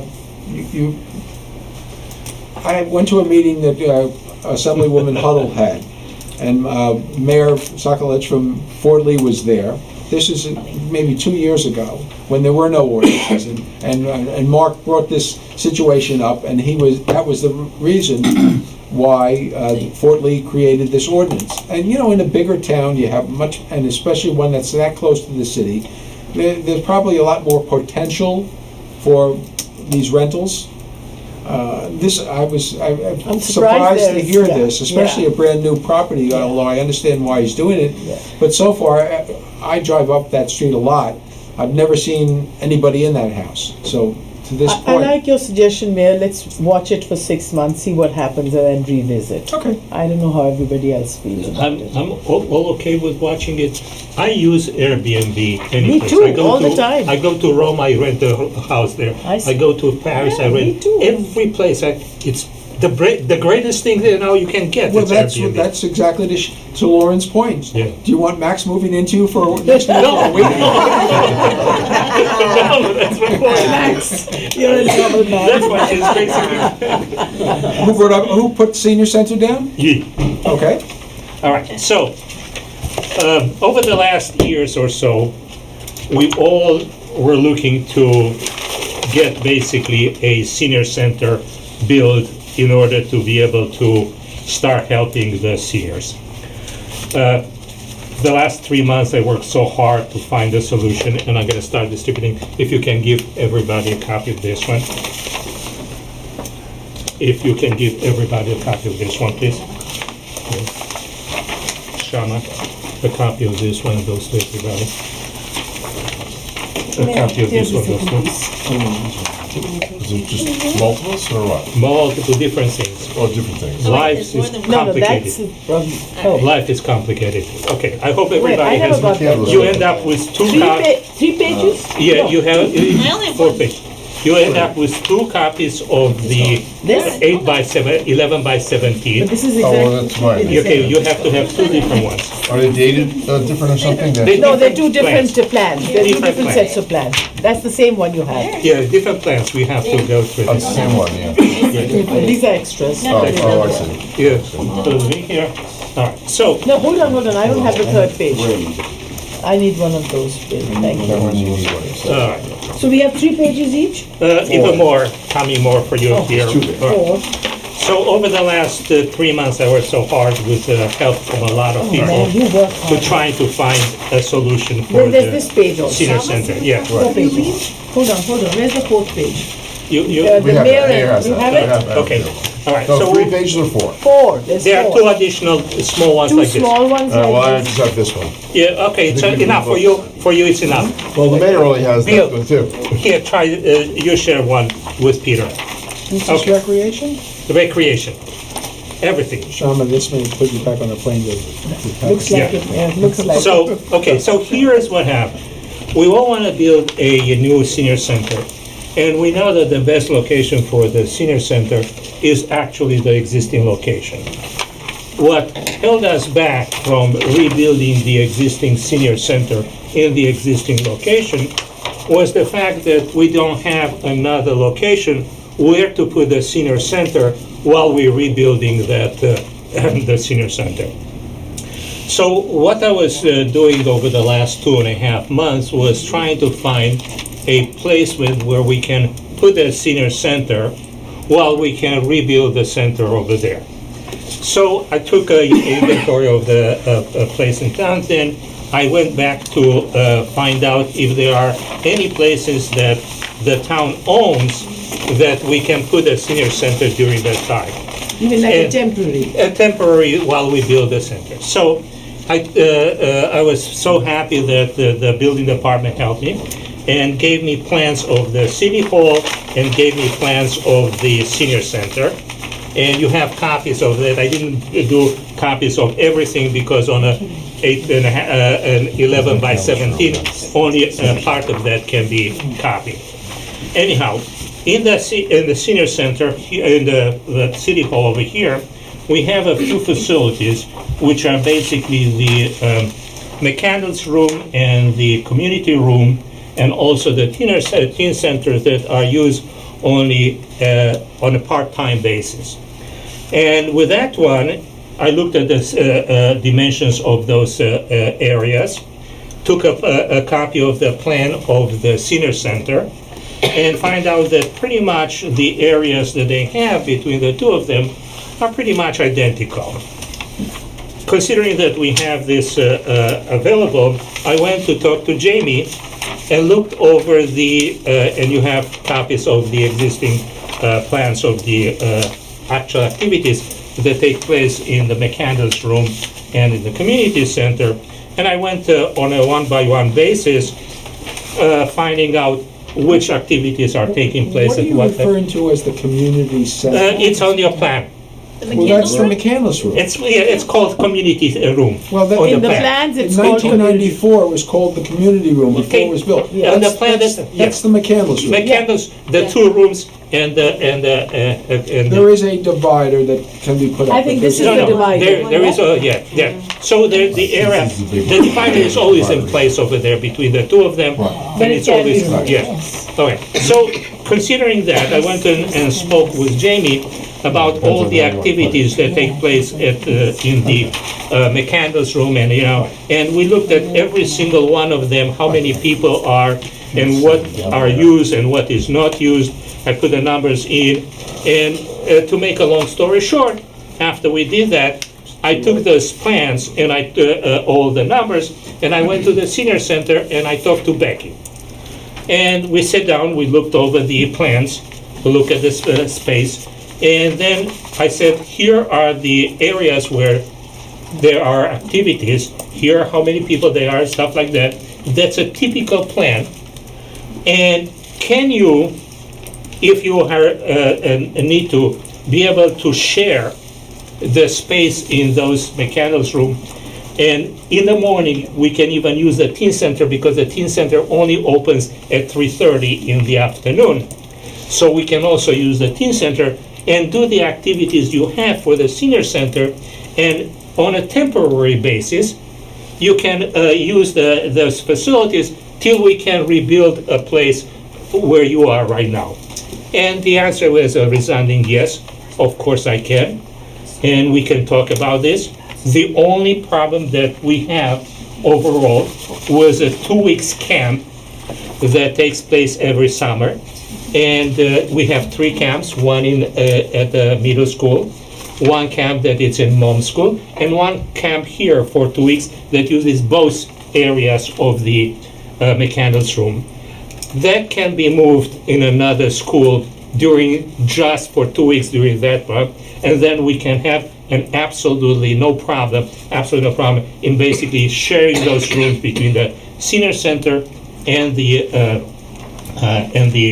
recreation programs, and be able to start building. Where are the recreation programs that use the mechanicals room now going to go? They're going to share, we're going to put dividers, they will cut out the dividers, and they're going to share the room between the senior center, between the senior activities and the activities for that take place right now. The number of people over here, and that's why I went over there to understand how many people there are, how many sessions that can be done, that can be shared. And I talked to Becky about, and she was the one. Question, Max. Please. You said to move the camp to another school. Is that do we know if the school is available? Let's address that, because that's that would be the only 2 weeks where we would have a problem, because the camp uses both rooms over here. Yeah. So right now we have a camp at Mom. There are 3 additional, elementary schools. What more? Mom, yes. What are we? No. What are we having more? It's the toddler or something like that. We have Middle school also, right? during the summer, preschool or whatever we have over there, the camp. The other one is the middle school, and it's here in our room, and we can talk to the another school, see if we can put that one. So there is a very good solution. Well, hold on, before you Sure. go any further. Yes. Have you discussed this with the library? No, I didn't. Because the mechanicals room technically belongs to the library. No, Have you discussed it with the teen center with Mark Slauson? I didn't discuss with teen. Just asking. No, I didn't discuss because we don't even envision right now using the teen center, so we did not You have don't to. envision using the teen center? No, just the 2 rooms over here are enough to cover the entire activities of the senior center. So we looked over there, and unfortunately Becky is sick today. Should have come over here to testify to the effect. Shama and I met with her, and unfortunately she's sick, so we'll do that next time. So after we took a look at of all these places, we said, okay, what can we build in the area that we have right now with on the existing senior center? And I copied over there. Since Jeff is a specialist in buildings, Jeff and I sat down and looked at the building and envisioned a plan where we will build a building in this existing area within the perimeter of the senior center, and we will incorporate the brick patio and the shuffleboard and the brick walk within that building. And that will be about a 40% increase, to 40 to 50% increase of the existing space, if not even more. So with that one, I went back to Becky and said, if we build the entire area over here within your plans, do you think that that's going to be sufficient for you to do activities because you need the agreement for them, said absolutely, there will be more than sufficient to be able to build the new center and cover all my expansion of work and everything that is necessary. Next, does that need a variance? No, we don't need Okay. any variances. Okay. Everything over here is strictly no variance. All right, First of all, yeah. borough doesn't need variances, we can do whatever we I was want. an actor, Yeah, no, no, person. It's but, ours. you know, I mean, We don't have- we don't even need an architect, I mean, apparently. I mean, We need an architect. We're gonna go, there are a few things you have to do a preliminary to make sure that the plan makes sense and you'll be able to do it before you start to get the next things. It's not a architect or engineer, but it's a common sense approach to what you need to do.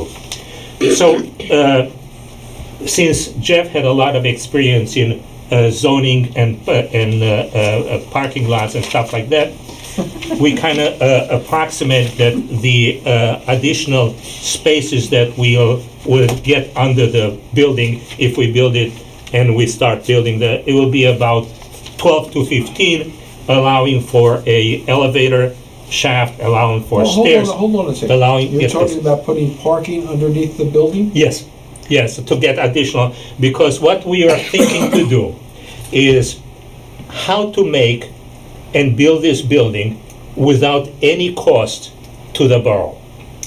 So in order to achieve that, we will need a way to cover the cost of the addition of the center through additional revenues.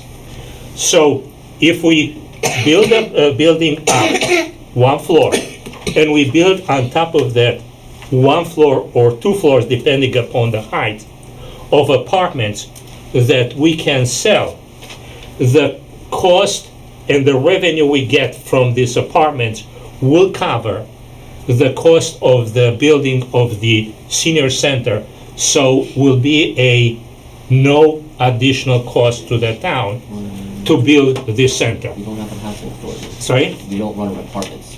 We're not gonna run. We're not gonna rent the apartment, we're gonna sell them. Why not just go to Cohen's? Sorry? Why not just pay for Cohen's? Exactly. So we take the COA money and build that, the apartment, and then we sell them and we recover the cost, and that's gonna pay for the senior center. Exactly, that's the whole idea. Use the COA money for a multi-dwelling apartment, and then sell them to cover the cost. Yeah. You're gonna use COA money for what? COA money to build the apartments on top of the senior center. What gives you the ability to use COA money? COA money is specifically used in order to, it's basically Low-income housing. to build low-income or multi-dwelling So you're apartments. gonna have low-income housing pay for this? Yes, some of the COA money, and then we Have can, you figured this out, dollars and cents wise? no, this is just the beginning, of course. This is the beginning. To move forward the process, we're gonna have to put together a team to start looking at every step. But the things that were basically holding us back from building a new center was the fact that we didn't have a place and we didn't have a way to build a building. Now, we can have a The place. first thing is, nobody ever determined whether or not we want to put a new senior center in the same location. That's never even been discussed here. So, you know, we... May I we disagree talk- with you? we- We had a meeting at the senior center, and the senior said, absolutely. Who had a meeting when at the senior center? You were even at the meeting at that time when we were talking, and as a matter of fact, Mike was at a meeting. Mark. Mark, well, hey, listen, I owe you a cow. Yeah. You can be on this committee, by the way. Yeah, good. And the senior said that absolutely they want to have, the location they have right now is the best that they want. Get you next. Yeah, that's clear, because that, even I remember that.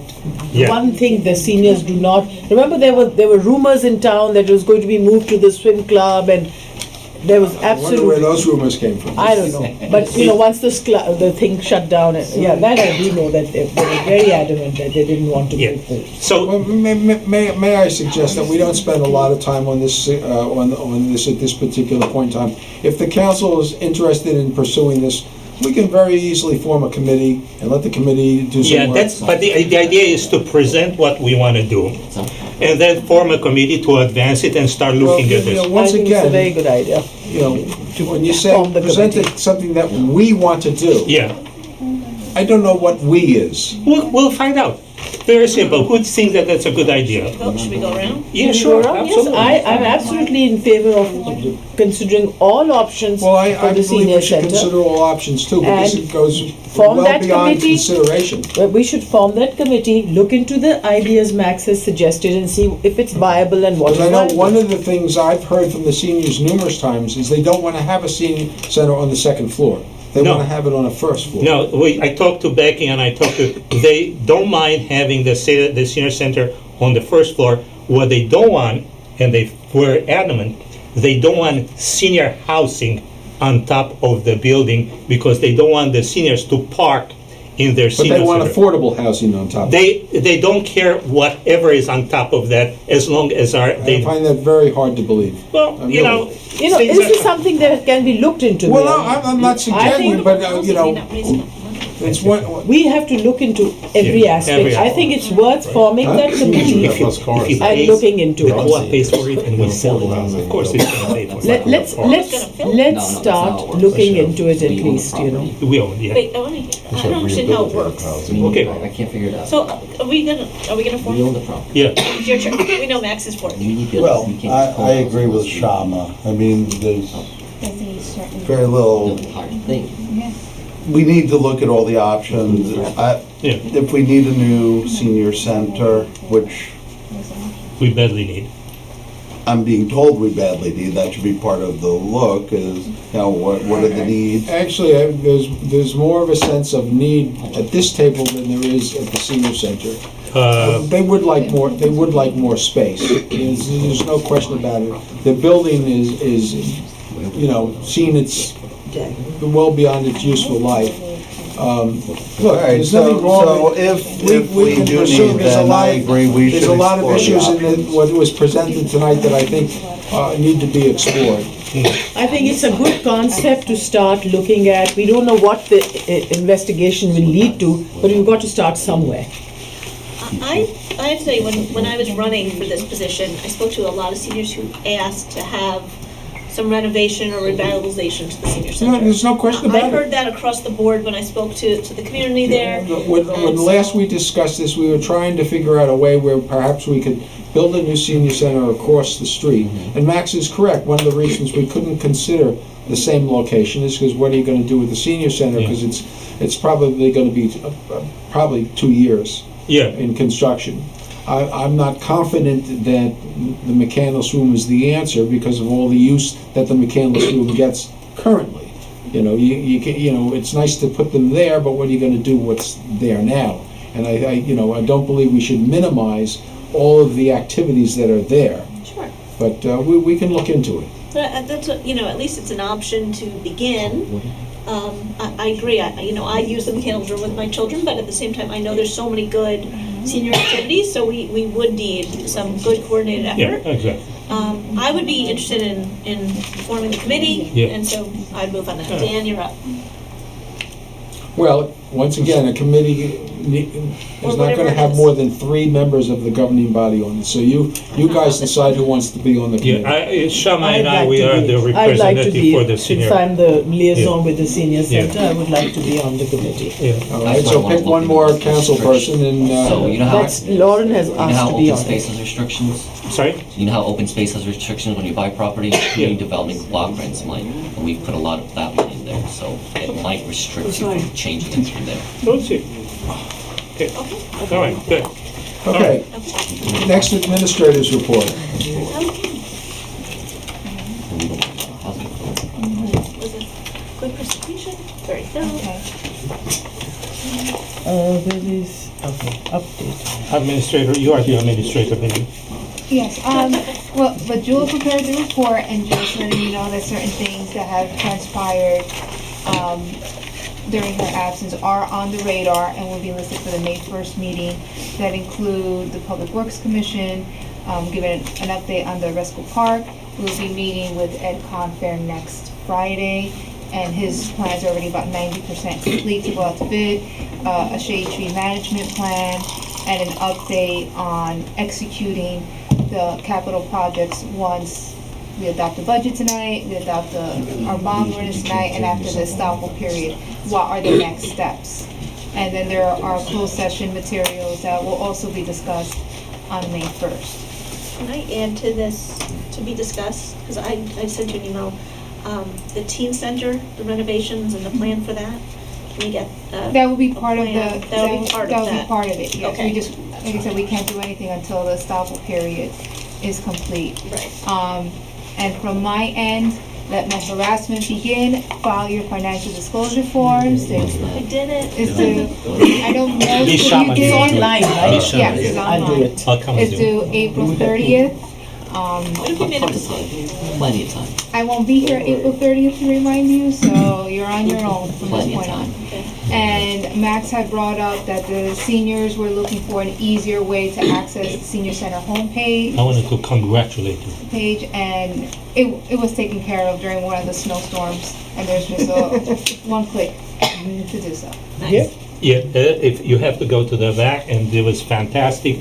In no time, you did it, Good and job. it's a great job. Thank you. You're welcome. There was I'm going to discuss when I'm going to report to the seniors what else they need now so they can fill it out. Okay.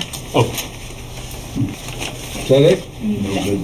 yeah, Okay. exactly. Under correspondence, we have an email from Ms. Barnard, Dorina. Dorina at the TPR, just talking about the day we're planning in June. I don't believe it requires any response. The Friday. I spoke to her personally, I think. Did we declare the date? Yes, we did. Well, It's just, that's it becomes the last Sunday in June is how the ordinance Okay, is written. how do we notify everybody? Because I like to bring some friends So and, we actually have to come up as a committee with what that day is going to be. So it does require further discussion amongst us. You know, it does say we should hang some flags and do something. can we with put, it. can we put it for the next, email to discuss activities for the, Sure, I won't be here. I was. May 1st, you're not gonna Barbara's be birthday. here? Why not? That'd be cute. Yeah, sure. Yeah. Okay, next is I don't know, you want to request, or it's notification about a bike event that comes through Tenafly. This happens a couple times a year, and there's no issues as long as the chief signs off on it. He's aware of the route, and like I said, this happens a couple times every year. Did someone respond to her and No, answer the question? October 21st. A lot of the questions were answered by the police chief. She was just wanted to know from our end if council grants permission. They don't want to assume just because it's an annual event. And they already provided me, back in January, their certificate of liability insurance, so all their paperwork is in order. Next is a letter from the Borough of Emerson, which I thought was going to be relatively routine. This was brought up at a mayor's breakfast, and the interesting part about it is a couple of mayors were opposed to this, including the mayor of Hallworth, that the reservoir, at least 1/3, if not 1/2 of the reservoir, is in Hallworth.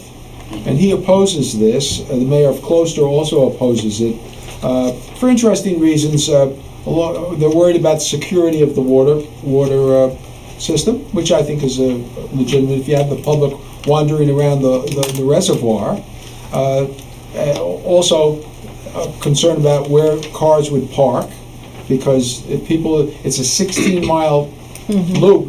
People aren't going to, they're going to need to park. Yeah. And those are questions that need to be answered, in my mind, before we were to pass a resolution.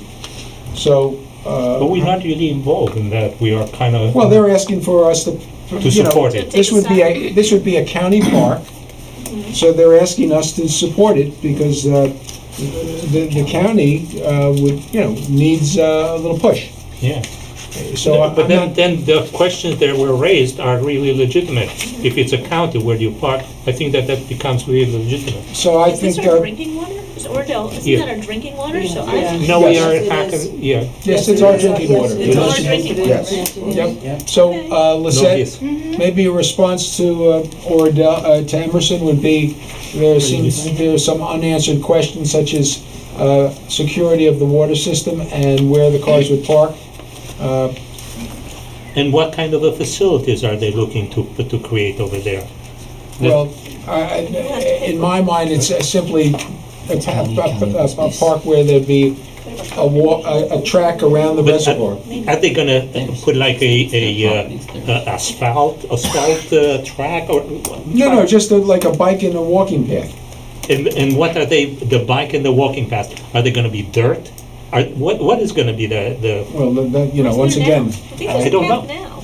that's what I'm interested to know. I don't know anything about. Are there gonna what's be there. lights? Are there gonna be lights around in the evening? No, I hope not. So that's what we need to know. would you want to put in this letter that what concerns us is that when the borough of Horworth is not supporting this. And the borough of Closter. Well, Closter isn't, I don't, It doesn't, I'm not sure if Closter touches the reservoir or not. They they probably listed do. the towns that touch the That's just, reservoir. that's the Passaic mayors. They might up at the northern end. Yeah. For our water supply?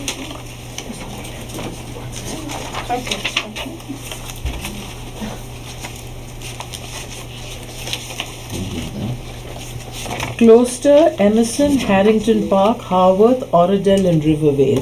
Those are the municipalities. the Well, reservoir I touches. don't think it'd be out of line for us to put down that, we have a concern about supporting something when Horworth and Closter are not supporting Yeah. it. And when We don't even have to ask questions, just Yeah. put that down and let them, Yeah. if they want to get back to us, it's fine. When they have an agreement and have like when a, everybody's on board, we can support it then. Okay.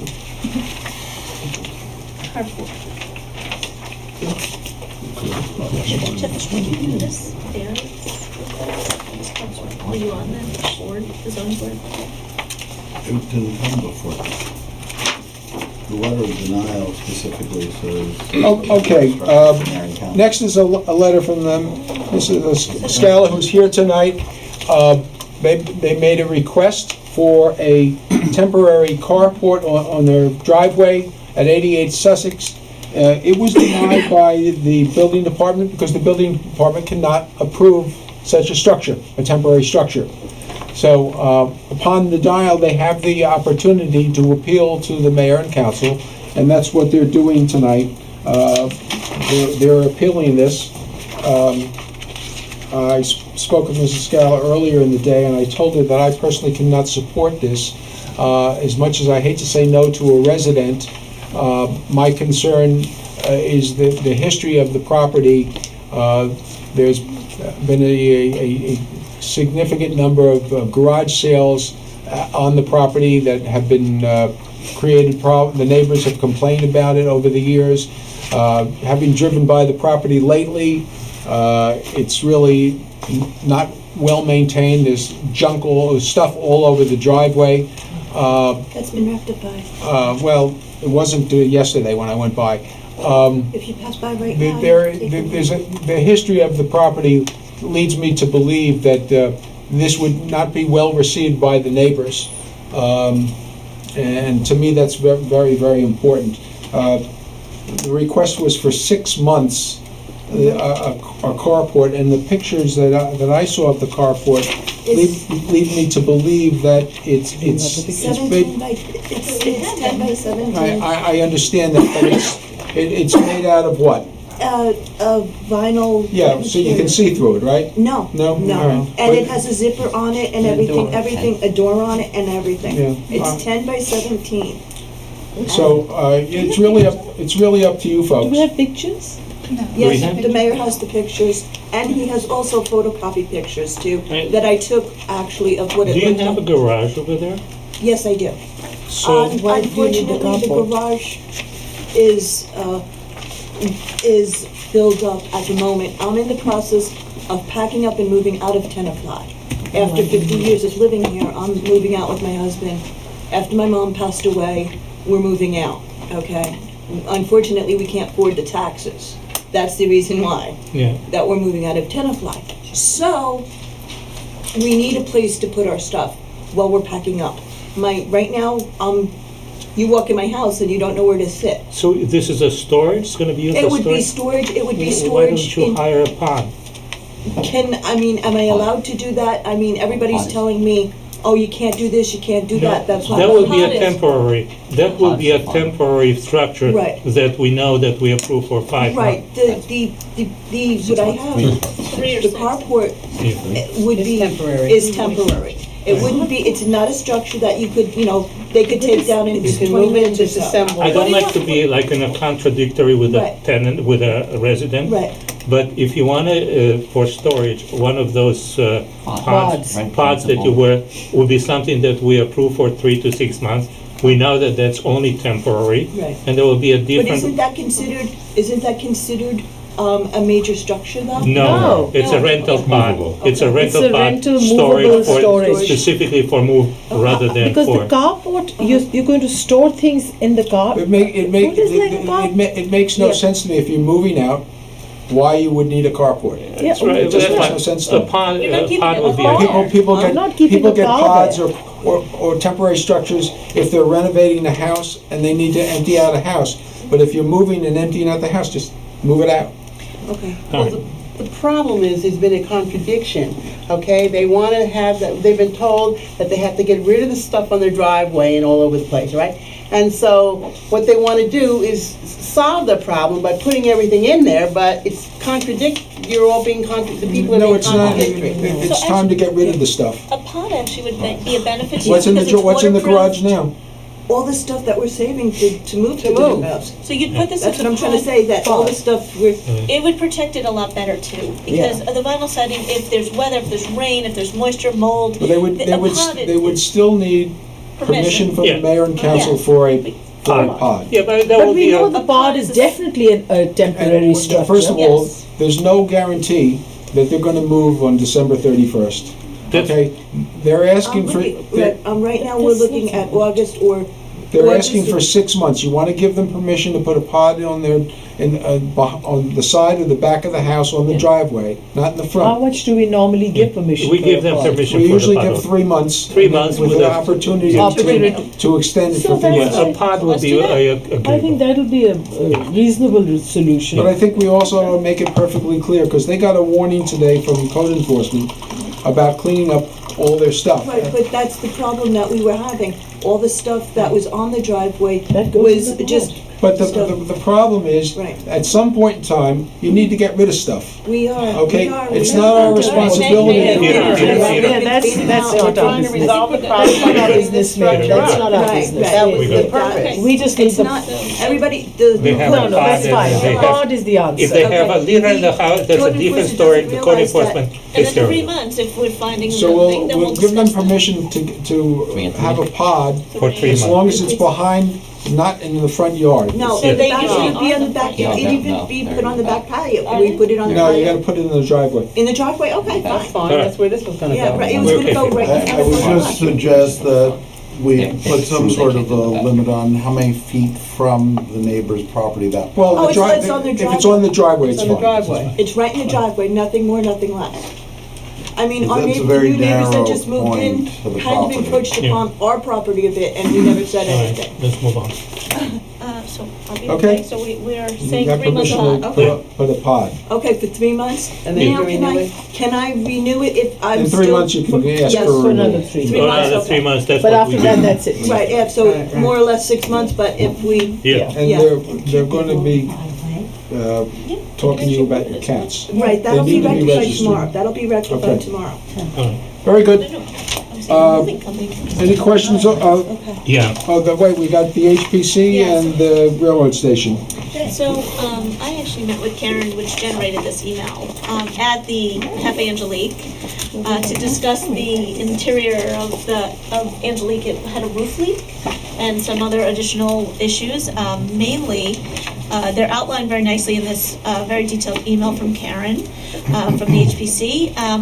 But it's both structural issues that need to be addressed and the area, the borough property in and around, Cafe Angelique, the garbage, screening for the garbage cans, a request for a few more bushes to have a little bit more coverage of the garbage and maintenance areas.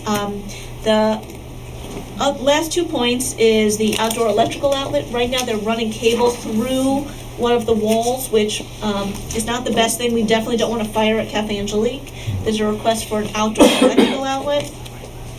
And the last thing, of course, is I did tell the owner, please, you're on borough property, try to enforce this no smoking. Why are you getting involved in this? I had lunch, and we discussed. No, I hope nobody You boosts saw me at the lunch. I understand that, but, you know, if... It was a good lunch? It was a good lunch. If they have a roof leak, they need to, you know, it's not the mayor and council that tells them to go ahead and fix the roof leak. I agree. Okay. The, So, you know, the tenant should know the process. The HPC, you know, I'm not exactly sure why this was listed as HPC.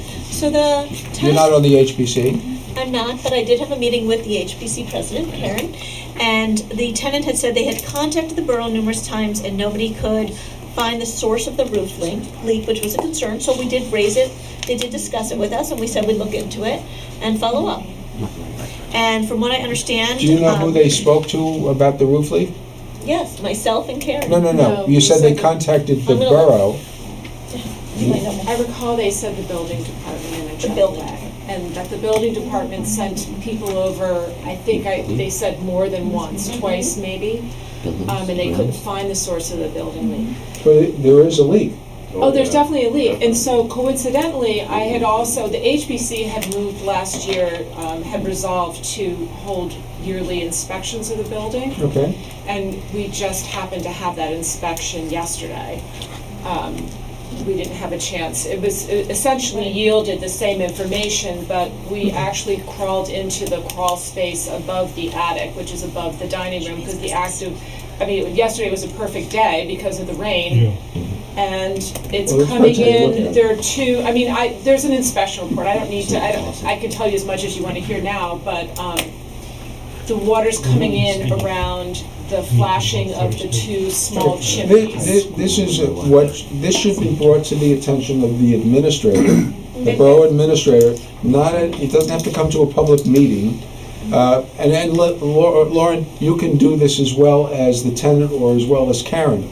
Somebody needs to bring this to the attention of the administrator, because this has to be taken care of.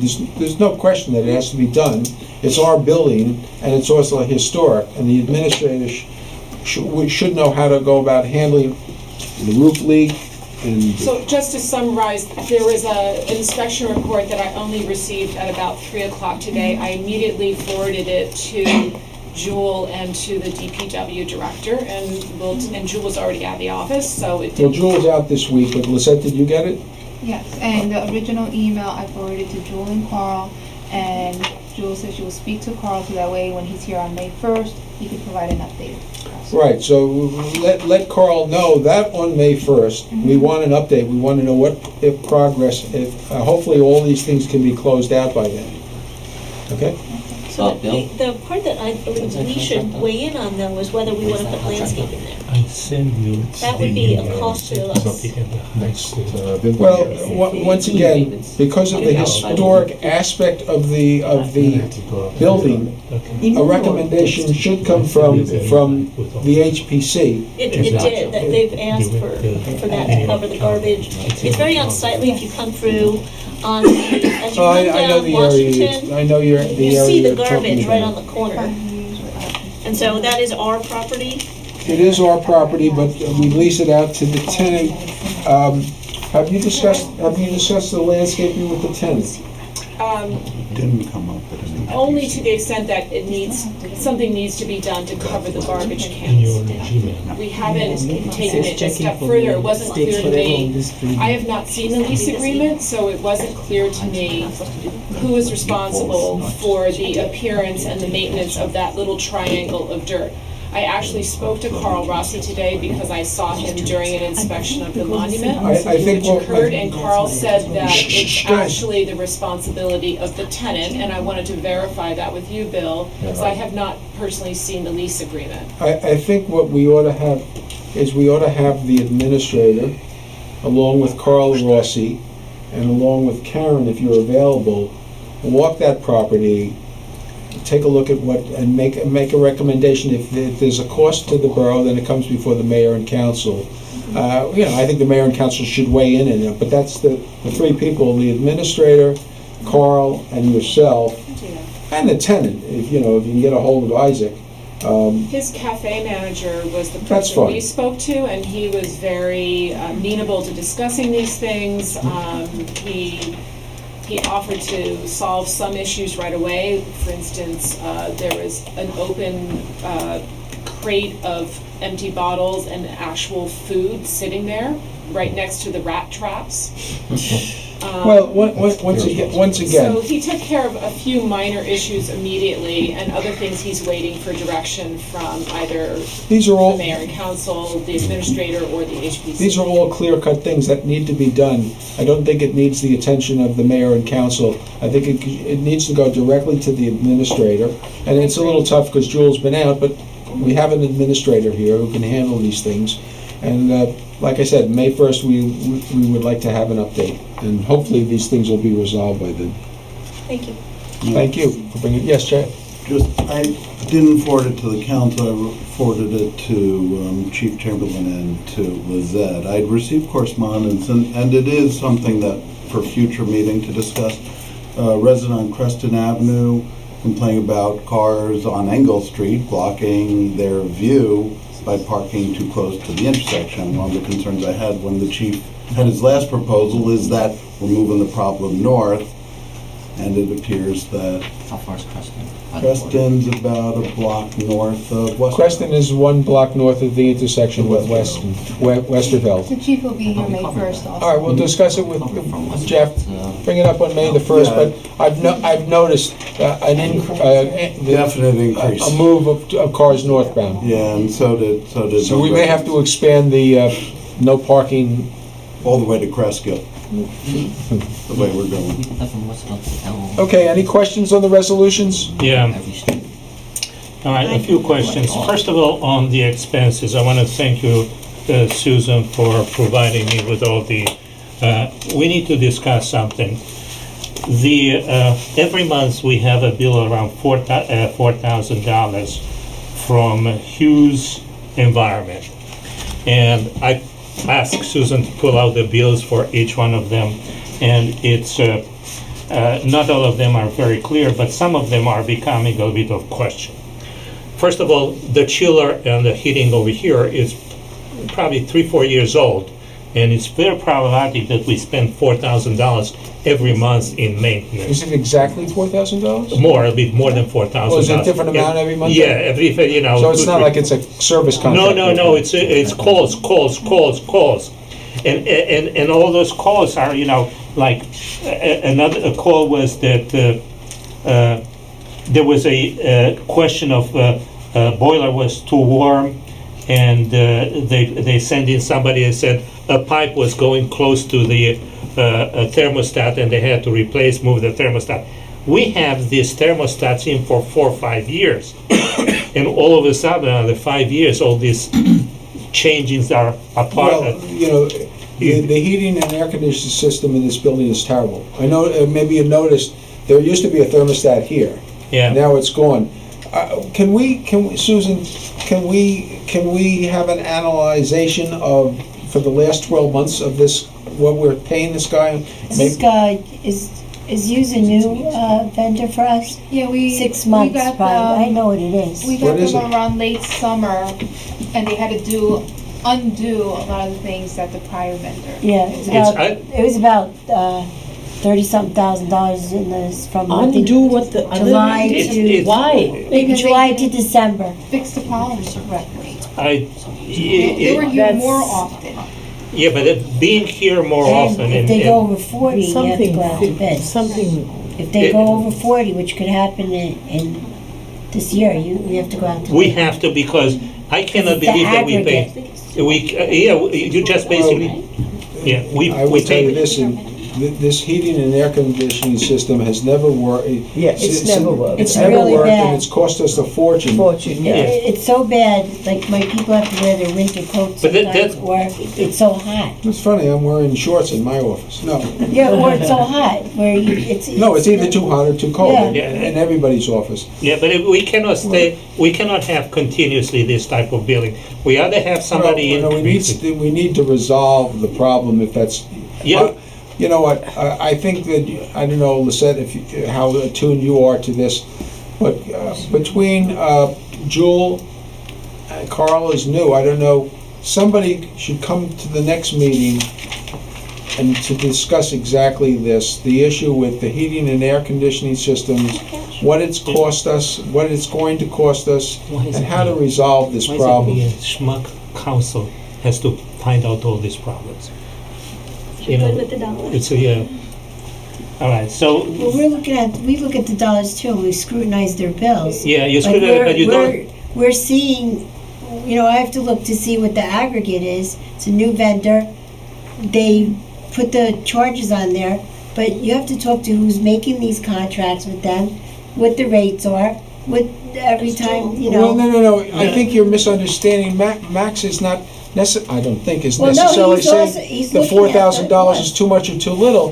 What he's saying, and it's hard to disagree with, is this continual cost. Exactly. Isn't Month there a after month. more efficient way of resolving the problem? Which, by the way, Yeah. I think we can all testify is not getting resolved. It's not No, getting it's not. resolved. Yeah. I mean, if this vendor comes in and to undo what the last one It's did, not the vendor. some- It's not the something is vendor's wrong. fault. I don't know, Max. At this table, you may be the longest serving council. Or no, Yeah. Shama.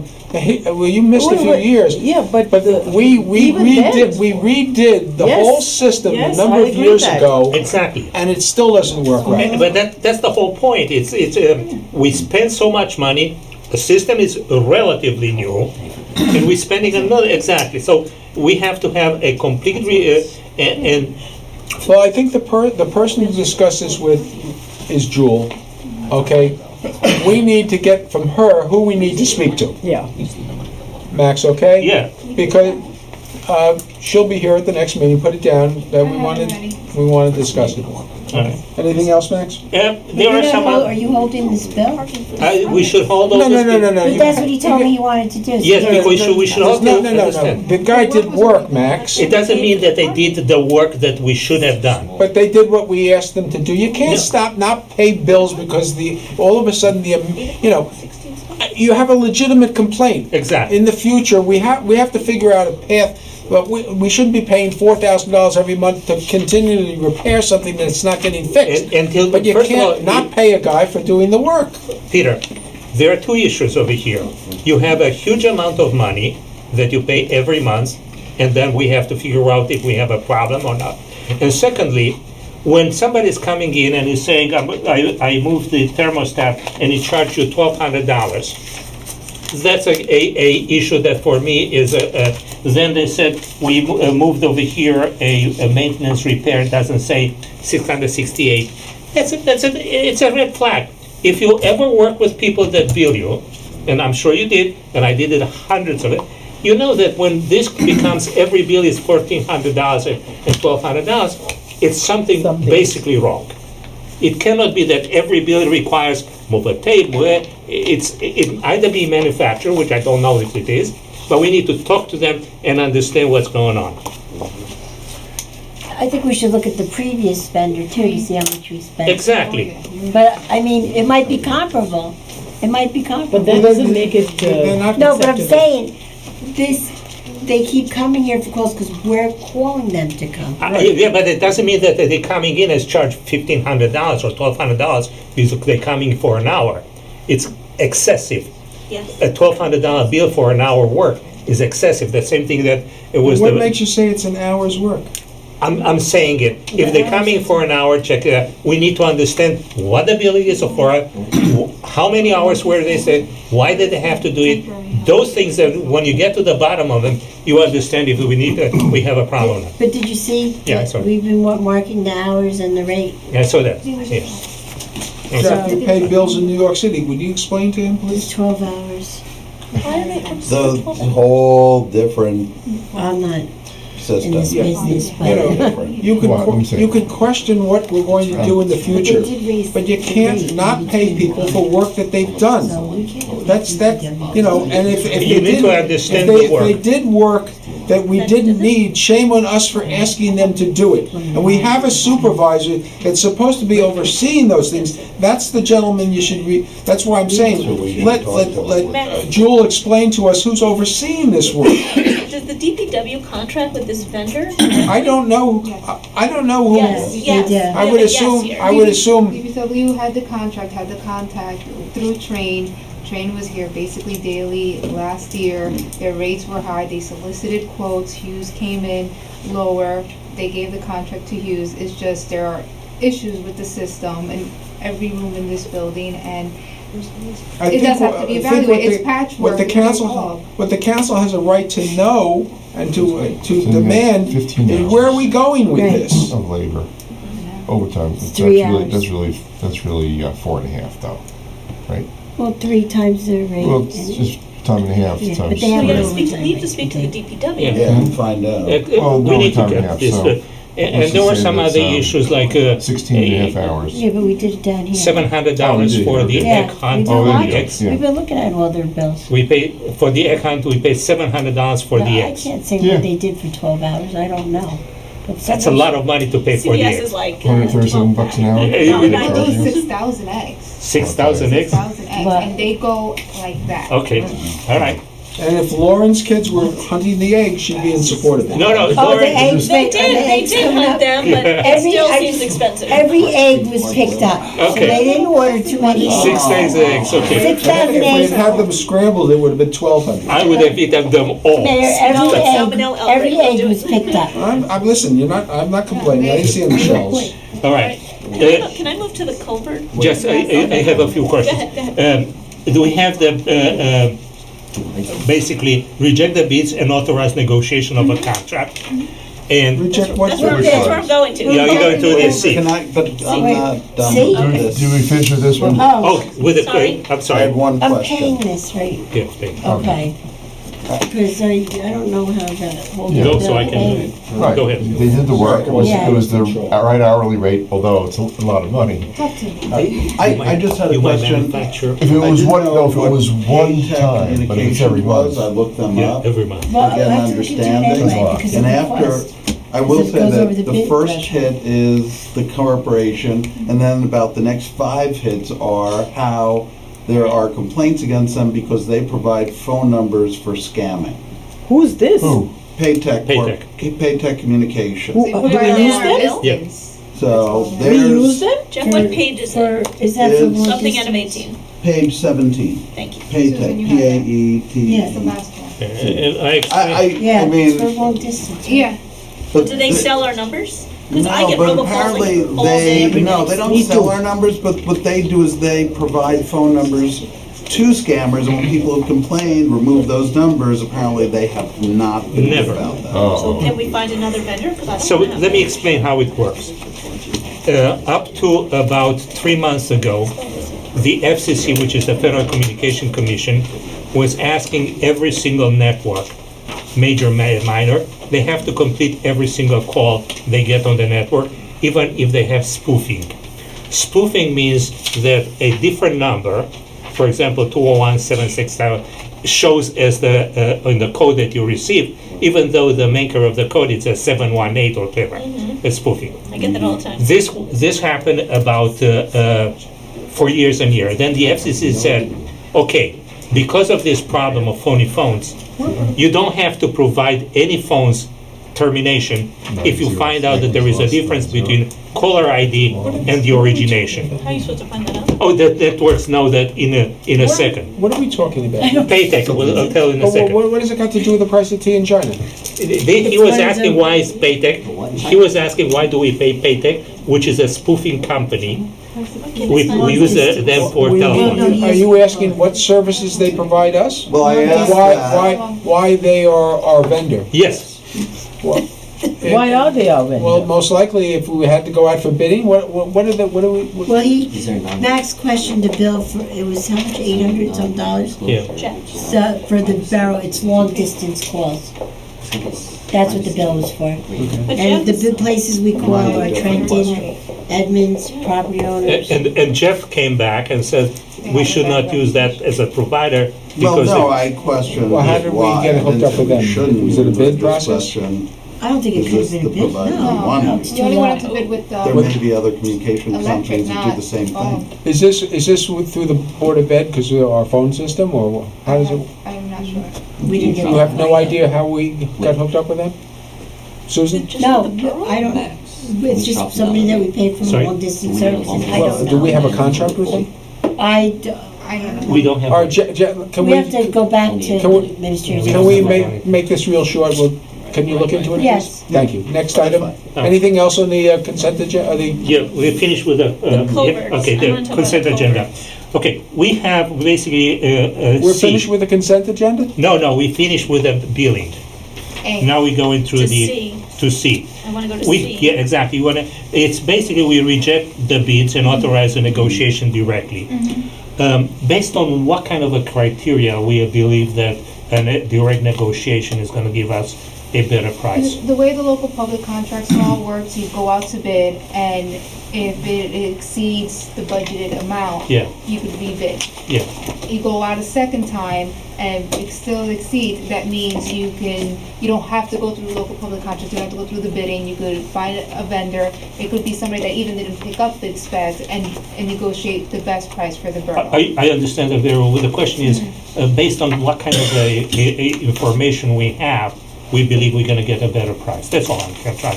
Do we have a history saying, when we went and negotiated on a one by one, we got 60% Well, cheaper? what we would do is reach out to vendors and be like, this is the money, the kind of money we have, this is the work we need to do.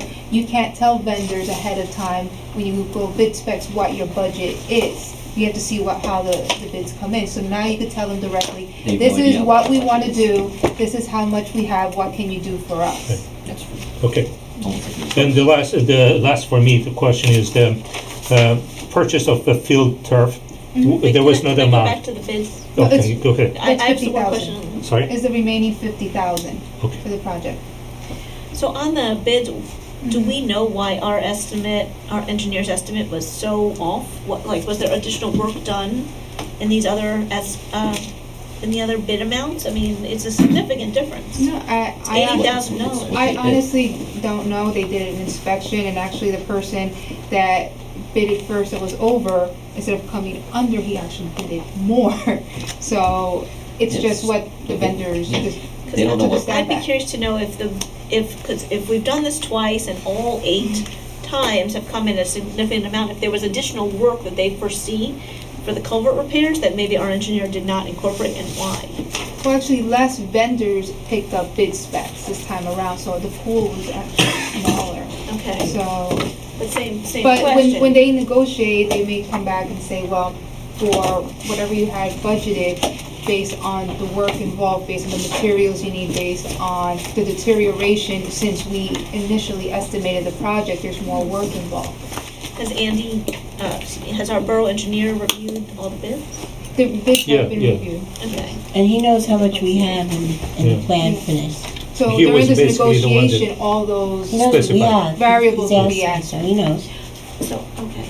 I'd actually be curious if he can let us know if there's anything that was in all of the bids or some of the higher bids that maybe was additional work that we're not considering. Exactly, and that's Okay. part of the negotiation. Okay. We'll report back. Okay. One more question. Basically Northeast Talent Solution. What is, What are they? That's out. They provide the temporary seasonal help for Okay, DPW. because there was not over there, they said that they Last didn't year. give Lauren any money. Last Or year. you, any money. Well, I had a hard time because getting of what we, seasonals. because of what we Okay. anticipate that we'll spend, we told them automatically you have to fill out pay-to-play just to. Okay, that's what I cover do. our- Okay. We did that. And I was thinking we Yeah, get a we get contribution something, from them. nothing. too late, you've been away, too late. Okay, Okay, Are we finished with the resolutions? yeah. yes. Congratulations. For the good of the order, Revitalization of the Tenafly Swim Club site. So I will hold this till next meeting, but I'd like to know if, just generally, if anyone is interested in moving forward on this, so we can just say yes or no. Because what Max and I have discovered is that in the grant meeting that the mayor, Max and I, and Lizette attended, if we are interested in even coming up with a plan for this, we have to put out plans that would be 2 years ahead of now. We would need DEP permits, we need a ton of ecological evaluations and environmental studies, and so this isn't just a simple thing as filling in the pool. And so if we want to even consider doing this while we are council, Consider doing what? consider revitalizing the swim club site. Well, I think the way to look at this is we can get rid of the pool that's there and We basically can turn do it. that? We can- Not without permits, I thought. Without any permit? That will allow us to do. The one thing we can do is basically put a park there, okay, with no structures, okay? We could do When you maybe say park, does that well, mean we cover the pool or something? cover the Yeah, pool, get rid of the, everything. yes, cover the pool, and have like, we could even maybe, depending on the dimensions, do a field, or do just landscaping, and have a passive park there. Where you run into the need for permits is if you want to do structures. And that we were already told that that probably wasn't going to fly anyway. It might take us up to 2 years to get an answer. But So- I would thought, and correct me if I'm wrong, whoever was at this meeting, I thought even to fill in the pool. No, I believe you're wrong. I think we can. We don't need And permits. that's right. No, That- I had the same impression, we might be both wrong, but I had the same impression that we need To- approval. There were no Wasn't it- permits. Wasn't it left that somebody, a contact from DEP was gonna come and do a walkthrough? Yeah, Yeah, that- Give that's us a yeah, a but- sense Uh, of what can and can't be done and what requires Yeah, a permit, yes, what but doesn't. I'm fairly confident that the impression I had prior to that meeting was that filling in the pool is not an issue. I wish you were right. I hope that's. I wish I you were hope you're right. Well, right. so the question is, do Yeah. we want to move on this? Well, I think Similar to a the senior next center step type is of to project. bring that woman from the DEP in. Yeah. Let's get the We'll facts get that straight walk in. I'll first, make the and call then to- we can I'll make figure the it call out. this week and set up an appointment with her. Okay, good. I have it. Next is parking lot O. That's still me. Her name was Carrie. Who asked for it? I'm sorry? DP, Karen? The DEP Carrie. Sorry, Dan asked a question on the last point. So parking lot O, still on my list, if anyone would like to move to have our engineer take an assessment of this. Right now, we're having issues with garbage pickup and trash collection. It's What unsightly. issues are those? That the garbage is, there's a lot of litter, that people are seeing vermin, that they. You want the engineer to to look about litter? No, but I want the engineer to maybe take a look at the entire space, including the failing railings on the walkway and the. Well, those railings, I've been assured, have been ordered. I keep repeatedly That's good ask. news. I will ask Mr. Rossi tomorrow for an update on that, because that, Good. to me, is, needs to be done right away. As far as the garbage pickup is concerned, no matter what we seem to do, people use that as a dump. Dumper, yeah. The only thing I can tell you, it's better to have that, it's a centralized location for recycling and, and for garbage pickup. It is what it is. I would like to look into options to create better walkways and egress into the downtown. Right now, like we discussed earlier, it's a little bit of a secret passage to get past. Unlit. Unlit, especially at night when you go to the movies or a restaurant. Well, you know what, when it's time to do the next budget, talk about putting some money into that. We can ask for a plan. But we need a plan now So so I'm we saying can if put We it in. don't need a plan today. Today. But You if know, anyone wants to move forward on this. No offense, but we're all over the board today. You know, And there's a lot to be I know discussed in that, town. but you can't do it in one I understand. Lord. But You gotta this is- slow down, otherwise nothing gets done. Mayor, I understand that, but for the good of the order, it's my right to ask if the council wants to move forward to discuss these issues. Yeah. And so I'm asking, we could toll it, we could decide as a group it's too much and toll it, we could decide to look into it. No, see, I think that personally, I think that this is a issue that is so important to downtown. Yes. It's a crux of the issue with parking downtown, restaurants and all the other stuff. We need a long-term plan on that one, absolutely. Okay. And if we don't discuss it today, we'll discuss it tomorrow, but we need to create somebody, I don't know who, has to create a long-term plan. And it's not just parking lot, it's Exactly. really the bypass. Bypass, Absolutely. exactly. All that has to be, I don't know who's the person to do that, Jeff. Well, I'm happy to work on not it. exactly sure what your intent is. The bypass, Work on the primary purpose of that bypass is to get ingress and I'm so egress sorry. to all of the tenants that have stores. Obviously, they can't make deliveries in the front on Washington Street. Yeah. So that's basically a delivery Yeah. area, But it could okay? be, it could be commuter, it could be a patron, it could be, people say you can't park downtown and go to our stores. This could be a good opportunity. I think that a plan can be worked out, that we can create, the bypasses there, we can somehow either separate or make it more appealing for people to go from that parking lot to downtown, and somebody that has some urban planning should be able to help us with that. I personally think that's critical. So do you want to move forward on that? Yeah. Jeff, yes, Dan, We parking lot probably need L? more input from the business owners too. Yeah. Yeah. So Yeah, why don't we, Want to work on this? we can even ask the Chamber of Commerce, if it's okay, to look and start looking. After my vacancy maintenance ordinance. After your vacancy maintenance I'm on ordinance. that, Christine, I'm on. That ordinance might Now just you're like going to have the Chamber of Commerce discussing our parking lot and our bypass. It's nothing wrong with that. Yeah. First of all, with all due respect, Yeah. Christine works extremely hard, but she is the Chamber of Commerce. Yeah. All right? When you say discuss with the Chamber of Commerce, it's not like the Chamber of Commerce has a planner. It's not like the Chamber of Commerce... Maybe they want to hire one. Well, maybe they need the money to hire one. You know, we It's in talk the about speech. all these plans. You go over the bill list with a fine-tooth comb, but now you want to have... she wants to have an engineer come in and look at lot O. Now we want to talk about a long-term planning for the bypass. All of these things cost money. I don't understand. They may bring economy to our town, and that's the main goal. Well, That's our goal. that's great, but there's, Yeah. It's, All right, so the next thing on my list I've discussed already, and that's landscaping around the area. We're going to do the grant. We can decide later if we want to add trees and flowers. yeah, we do. And then my next thing That is, is interesting. I don't know if anyone else feels this, but I feel enormous amounts of pressure when I get the council information on Friday before the Tuesday. Is there any way to make it a Wednesday before the Tuesday? Just a couple more days during That the means week? all the departments have to get me everything 2 days beforehand. Yeah. Is that It's, possible? Is there anyone else who feels this No, I way? agree with you. Especially, I go through every single I know bill. you, I spend my whole So for weekend me, rushing through it. Sunday wait a second, that becomes means you get more time to go through the bills? Yes. I say give it to them on Sunday. Yeah, well, Sunday, it's shut for me because I go through all the bills on Sunday. Well, and I yeah. would prefer to work during the week while I'm working, Yeah. but that's just. Well, you're me.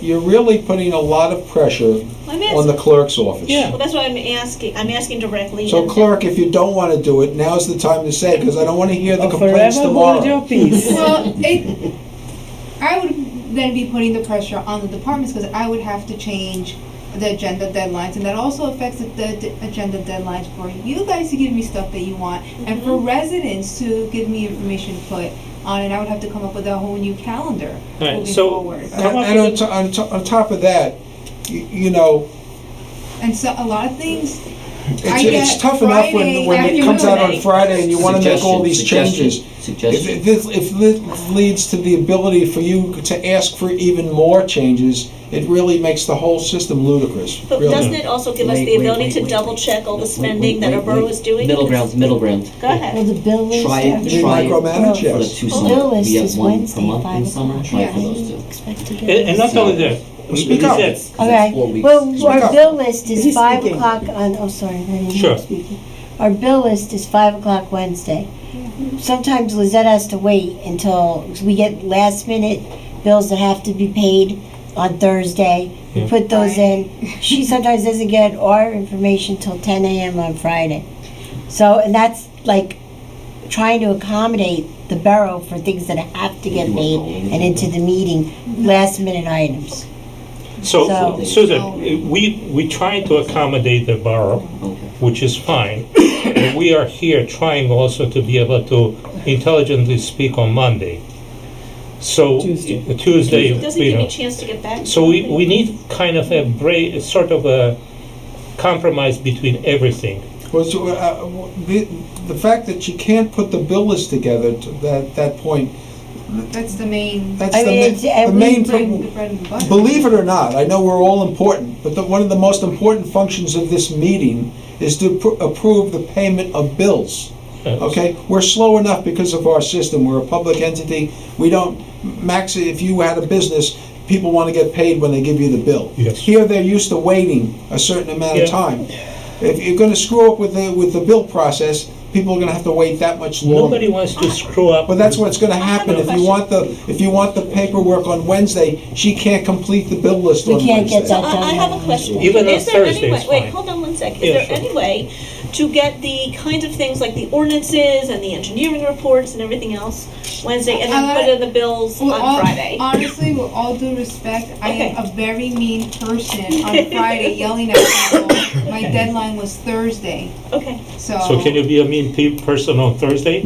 Say my deadline was Jenny yelled Wednesday? at stuff. Can you do that? Be mean I anytime. mean, Oh, because it really gives us such a short amount of time to even follow through. I'm sorry. And so I agree with Dan's recommendation, since we're a little slower in the summer, to try it for the summer meetings. Good. Okay. Okay, I Do think it that's as a a fair, trial, see how that's a July fair, and that's August fair. work. Run a gives us trial. time. There's one meeting. I heard you. Yeah. I was Yeah. just asking, maybe it could be done piecemeal. That's good. That's another solution. Let's Okay. try that. All right. That way, it gives me time to get the department heads in line, and it gives Susan time to figure out how that will impact the bill So we have to list. change the bill And- list. And basically, just tell everybody, you have to have your POs in unless it's a dire emergency. I have a Yeah. follow-up on this. I'm Nothing sorry to be a happens pain, at the but last minute. is there any way to access old agendas and old links? Because sometimes they get lost in the shuffle, No, and so but can't, I have them all stored on is my there computer. any way to I access have that that? stored too.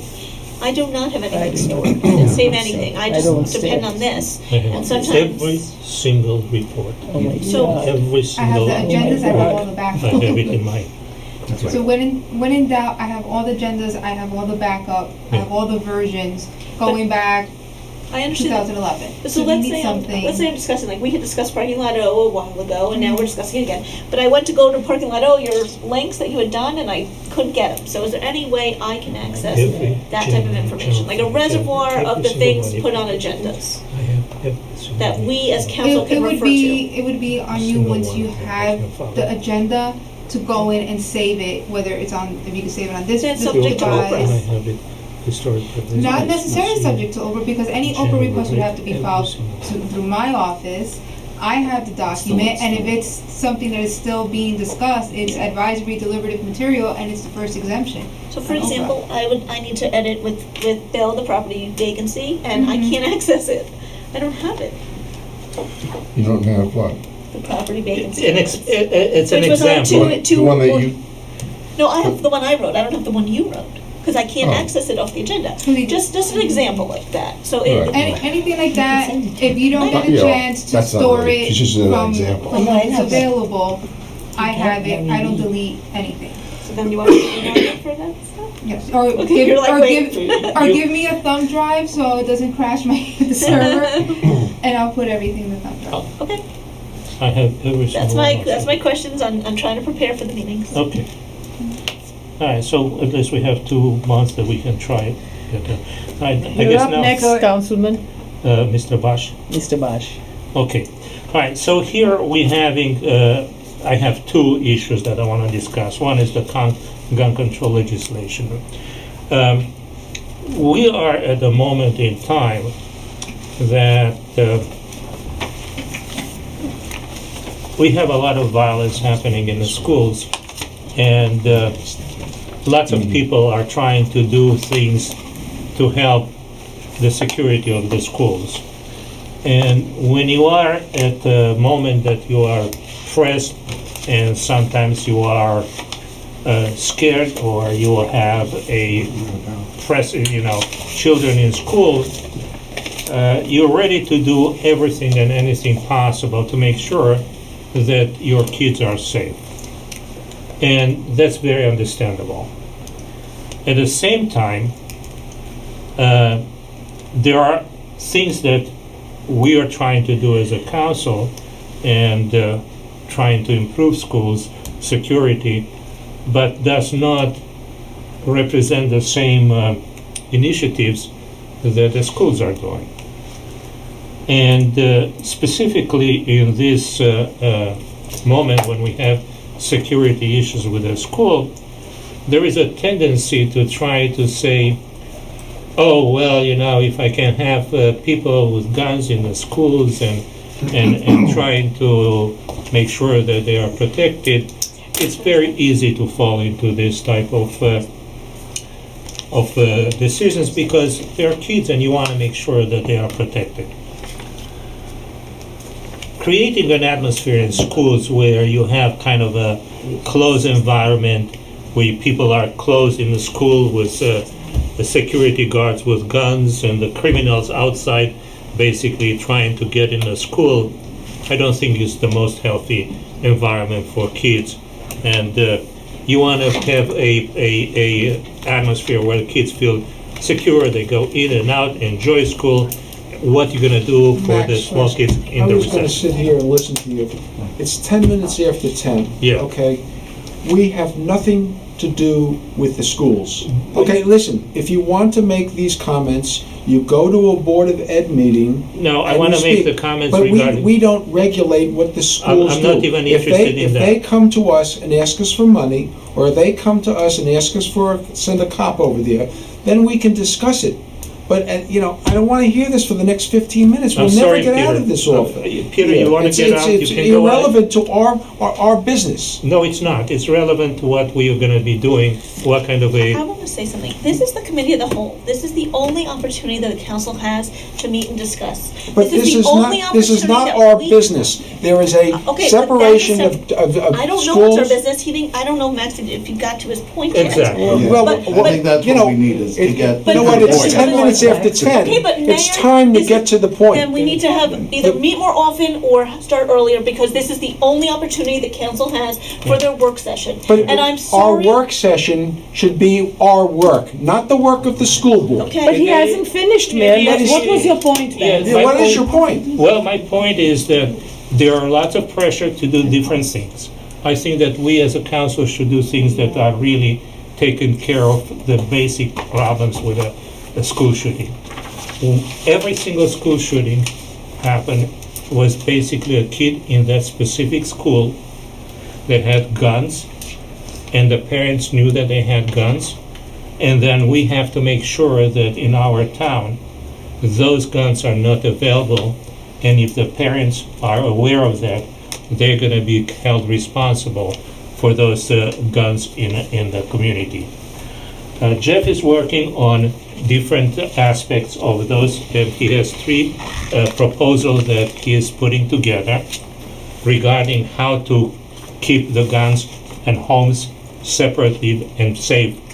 And we propose that as soon as the New Jersey Assembly goes and approves the ban on assault weapons, we will do the same in town to make sure that nobody in town holds Aren't we part of New Jersey? If New Jersey was to approve a ban, why would we have to? I'll explain to you I exactly wish why. you would. Okay, because You can make duplicative on. you can do duplicative, and what we want to add to that is the fact that we will have also, it's what Jeff was referring to, people that host drinking parties are responsible for what's going on, and people who host guns are also responsible.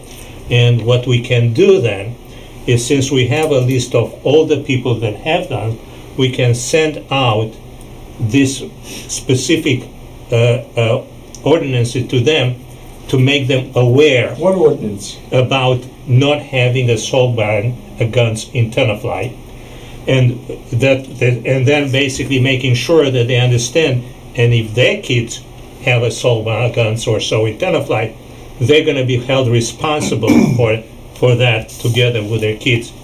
The whole idea is to make sure that since every single school shooting happened when a kid in town went to the school with a gun, that we do not have this happening in our town, which prevents, and it's much more effective than trying to have a person with a gun at every single door, and then when you have kids out in recess, you don't know what to do. So what I'm trying to say, we will take steps in the council over here, and Jeff is working to make sure that. You continue to say, we will do things. Say, I would like the council to do. I would like the council to do basically the basic things that would prevent this accident and those incidents in Tenafly, because they are the most effective way. In Australia, in basically 1899, they banned the assault weapons, and ever since they didn't have a single school shooting in Australia. Can I ask you a question? Yes. After Australia banned the assault weapons, did every town in Australia pass an ordinance against it too? It's immaterial. When you It's not immaterial. It is, Peter. If there's an ordinance, if the state passes a law banning assault weapons, Yeah. that means anybody that is Tenafly is breaking the law. You can't, I have to say, I listened wish to you it, would. but I haven't seen, well, I was letting him finish. Yeah, okay. But he I haven't, doesn't. just from what you described to me, Yeah. I would say it would unquestionably be preempted by the state statute. Okay, let's. Unquestionably. In fact, if you look at 2C58-3F, which I did just make a note of because I looked it up, yeah. it specifically says that with respect to firearms and anything that's defined in 2C, which was the criminal code, it's preempted. You are not allowed to, because You're not even though allowed to there's a what? provision that allows, You're not allowed to what? you're not allowed to pass a local ordinance or regulation that deals with anything that's in the criminal code. So since almost all of our firearms offenses are in 2C, there's a specific section of 2C that says that we're not allowed to, which overrides the general provision that says that local municipalities can. That was adopted after that one landmark case about what we can and can't do with respect to guns. But every single case after that has said you cannot adopt local ordinances that deal with the same provisions that are in our criminal code. And we have a specific provision in our criminal code that says we can't. When a parent is held responsible for a kid's drinking party, is that a criminal offense here? What is that? Well, that's a civil, you're trying to change the civil law. Exactly. So can we do that for parents and Yes. kids? So we can't create common law. We can't create issues relating to liability. That's something for the courts to do, or the state legislature to do. So you can't say, we're going to now redefine the principles of negligence, so that when it goes to the county and when the Superior Court has to hear this case, we have a different rule with respect to the principles of negligence and tort liability than everybody else. You can't do So that. you can't enlarge that statute right now. It's not a statute. It's not, it's we state don't law. have State law. statutes. State law. We don't have statutes On that the parties in town. on tort law. Tort law is common law. Is common law. It's common law. So we can't actually change that. Just, Like we want to say, we want to make the use of a firearm strict liability on parents if they own it. You can't do that at a local level. Okay. the bottom line is that the task force, the Community Safety Task Force, and this will be in lieu of my report later, or I'll My report also. is that we have a committee that's meeting. We have a couple of people who are pretty expert on Second Amendment issues, and they're expert from both sides. We do have at least one person who is very much for the Second Amendment, because we need him on the committee to be able to tell us Balance. what the objections would be and what won't fly and what would raise red flags. And right now, we've been discussing 3 specific ordinances, and I'll get into them another time because we haven't really vetted them all far enough. But two of them have to do with carrying in public places, which apparently we could do as an ordinance. And the third one has to do with safe storage, and that's the one that's the sticking point. We do have some disagreement within the committee as to how to define safe storage and what some of the aspects would be, but it again is something that we could as a municipality do. As far as Max had, Councilman Bash. had brought up to me this idea of the ban on Responsibility. assault, well, the ban on assault weapons first, and there is a Massachusetts law which is stricter than New Jersey's. New Jersey does have an assault weapon ban that's 20 years old. We were an early state on it. What Massachusetts did was then, in addition to the list of specific things, talked about copycat weapons and added that to the list. New Jersey has not done that, but it is before the state legislature right now. Right. And chances are it will pass. So we will then join Massachusetts as having probably the strictest laws in terms of restricting assault weapons in the country. And I think one of the things we could certainly do is, I believe as a council, we can lend our support to the state, endorse that. Publicize, And that is endorse. where we And send should it over to all the... definitely start, Yeah. that we endorse that Yes, particular absolutely. legislation. And- So that's where, quicken, Okay, can we move on to the next item? is that? Yeah, it's okay, yeah, we'll... Former send- employees, you're up yeah. again, Councilman. Okay, former employees, okay. We were informed, basically, that Don't say Bob, we. I was informed by Mark that Bob Culver is basically now an employee of Mazer, and he's working. And why are we talking about that? We're talking about because I'm trying to put a restriction, I'm asking the council to put a restriction on former principal employees working for contractors of the town. Well, How do you hold on a second. Hold on a second. Hold it. You're talking about now taking, let's say, current employees and saying, Not current. when you Would have leave. to No, be no. higher. Oh, no, you're talking about in the future. In the future. It would have In to the be future. higher, right? In the Right, it's future. a new hire. You can't just say Exactly. In you're the not future. going to be allowed to work No, for no, somebody no. else when you Restricted leave. covenant, retroactive. No. First of all, before you start, let me just give you a little background, Okay. okay? Bob Culvert retired because he maxed out on his pension. Wait, we should Okay. not speak No, but we to a why would we specific talk about him at employee all? for this. Excuse It should me. be a general. Yeah, Excuse me, excuse Why are me. we talking about We're that? talking about this because that's why Max brought it up. No, I brought it up as an No, example. Max, You know, let me be honest, Example. let me- you have to let me finish. But before you go any further, Right. the Yeah. impetus behind We shouldn't We even be shouldn't be talking He's about not an him, no, employee. no, Yeah. no. So So what- there's nothing wrong with that at all. No, So nothing wrong I think with we that. should stop talking. So about what it. we want, what I'm trying to propose is that any principal employees of Tenafly, when, in the future, when he's hired, signs a regular covenant that it's very common throughout the industry, that after they basically leave the work over here, for 1 year, cannot work for a vendor or something and doing direct business with the borough of Tenafly. There are a few things that are very much for that. One of them, if they hold on, come on. You Yeah. know what? Let's cut out the crosstalk, Yeah. okay? Because it's yeah, let's getting out cut of hand. the crosstalk over there. Sorry. All right, so that's that. So future employees, there are, in the industry, the reason that this is signed is for a few reasons.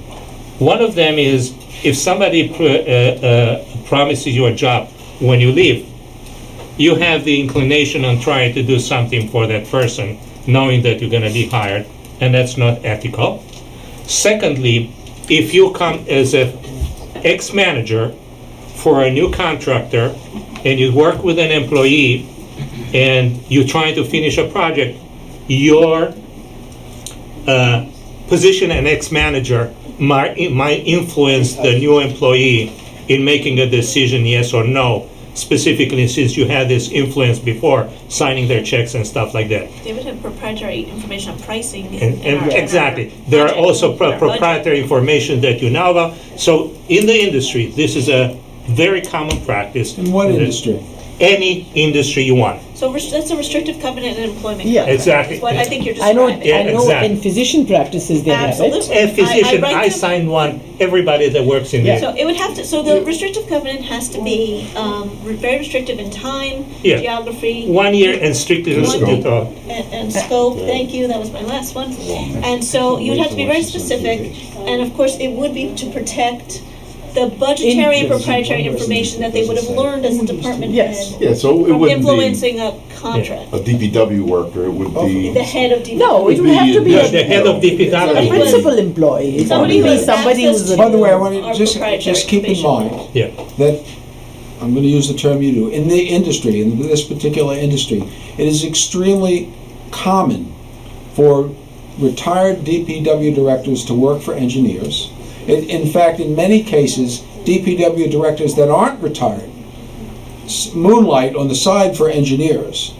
And in this particular case, I found it extremely beneficial that I could go to Bob Culvert over the swimming club parking lot questions because he was the Mazer point. I didn't know this was going to happen, but this is the way it worked out. He was the Mazer point person for the project. So it happened to work out That's extremely That's well. exactly why you have to restrict it. That's Yes, exactly well, why you should have to restrict exactly. it. Oh, so in other words, you would rather have a stranger who had no background in it. He has influence by knowing that prior information, by knowing what's ability, by knowing if Exactly. there was an environmental study, by knowing if there was a Yes. DEP permit That's process. not You mean in necessarily other to words- our Exactly why it would benefit. need You a want to get restrictive rid of covenant. all that institutional knowledge, I The understand. point is, it's proprietary to our borough.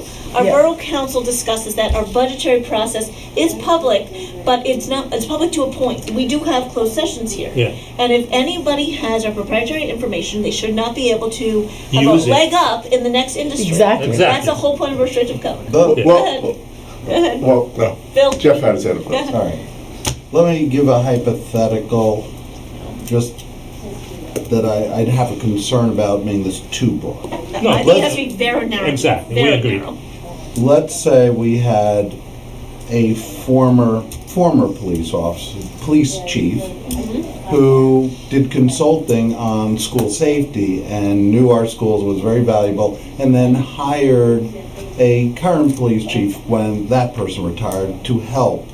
Would we really want to give up someone who knows our schools to that degree and understands school safety because we don't want them having anything to do with the town? So But here's- wait, hold on, that's not proprietary This is information. That's not That's proprietary. public Where we have- information. Yeah. It could be. That's That public. would be restrictive covenant though, But it would because have to be very defined. Yes. In terms of the scope as to what is considered proprietary to our borough. Budgetary information would, pricing Well, they would. know We the should just be pricing of able to that. put a top pricing of hiring, security that- clearance pricing of- on documents that we don't want, and then they. No, no, no, But they would Peter, know the pricing of This is- the no, no, this this is is- absolutely If it absurd. depends on. it's No, it's not absurd in your Public or mind, not. but it's not absurd in our mind.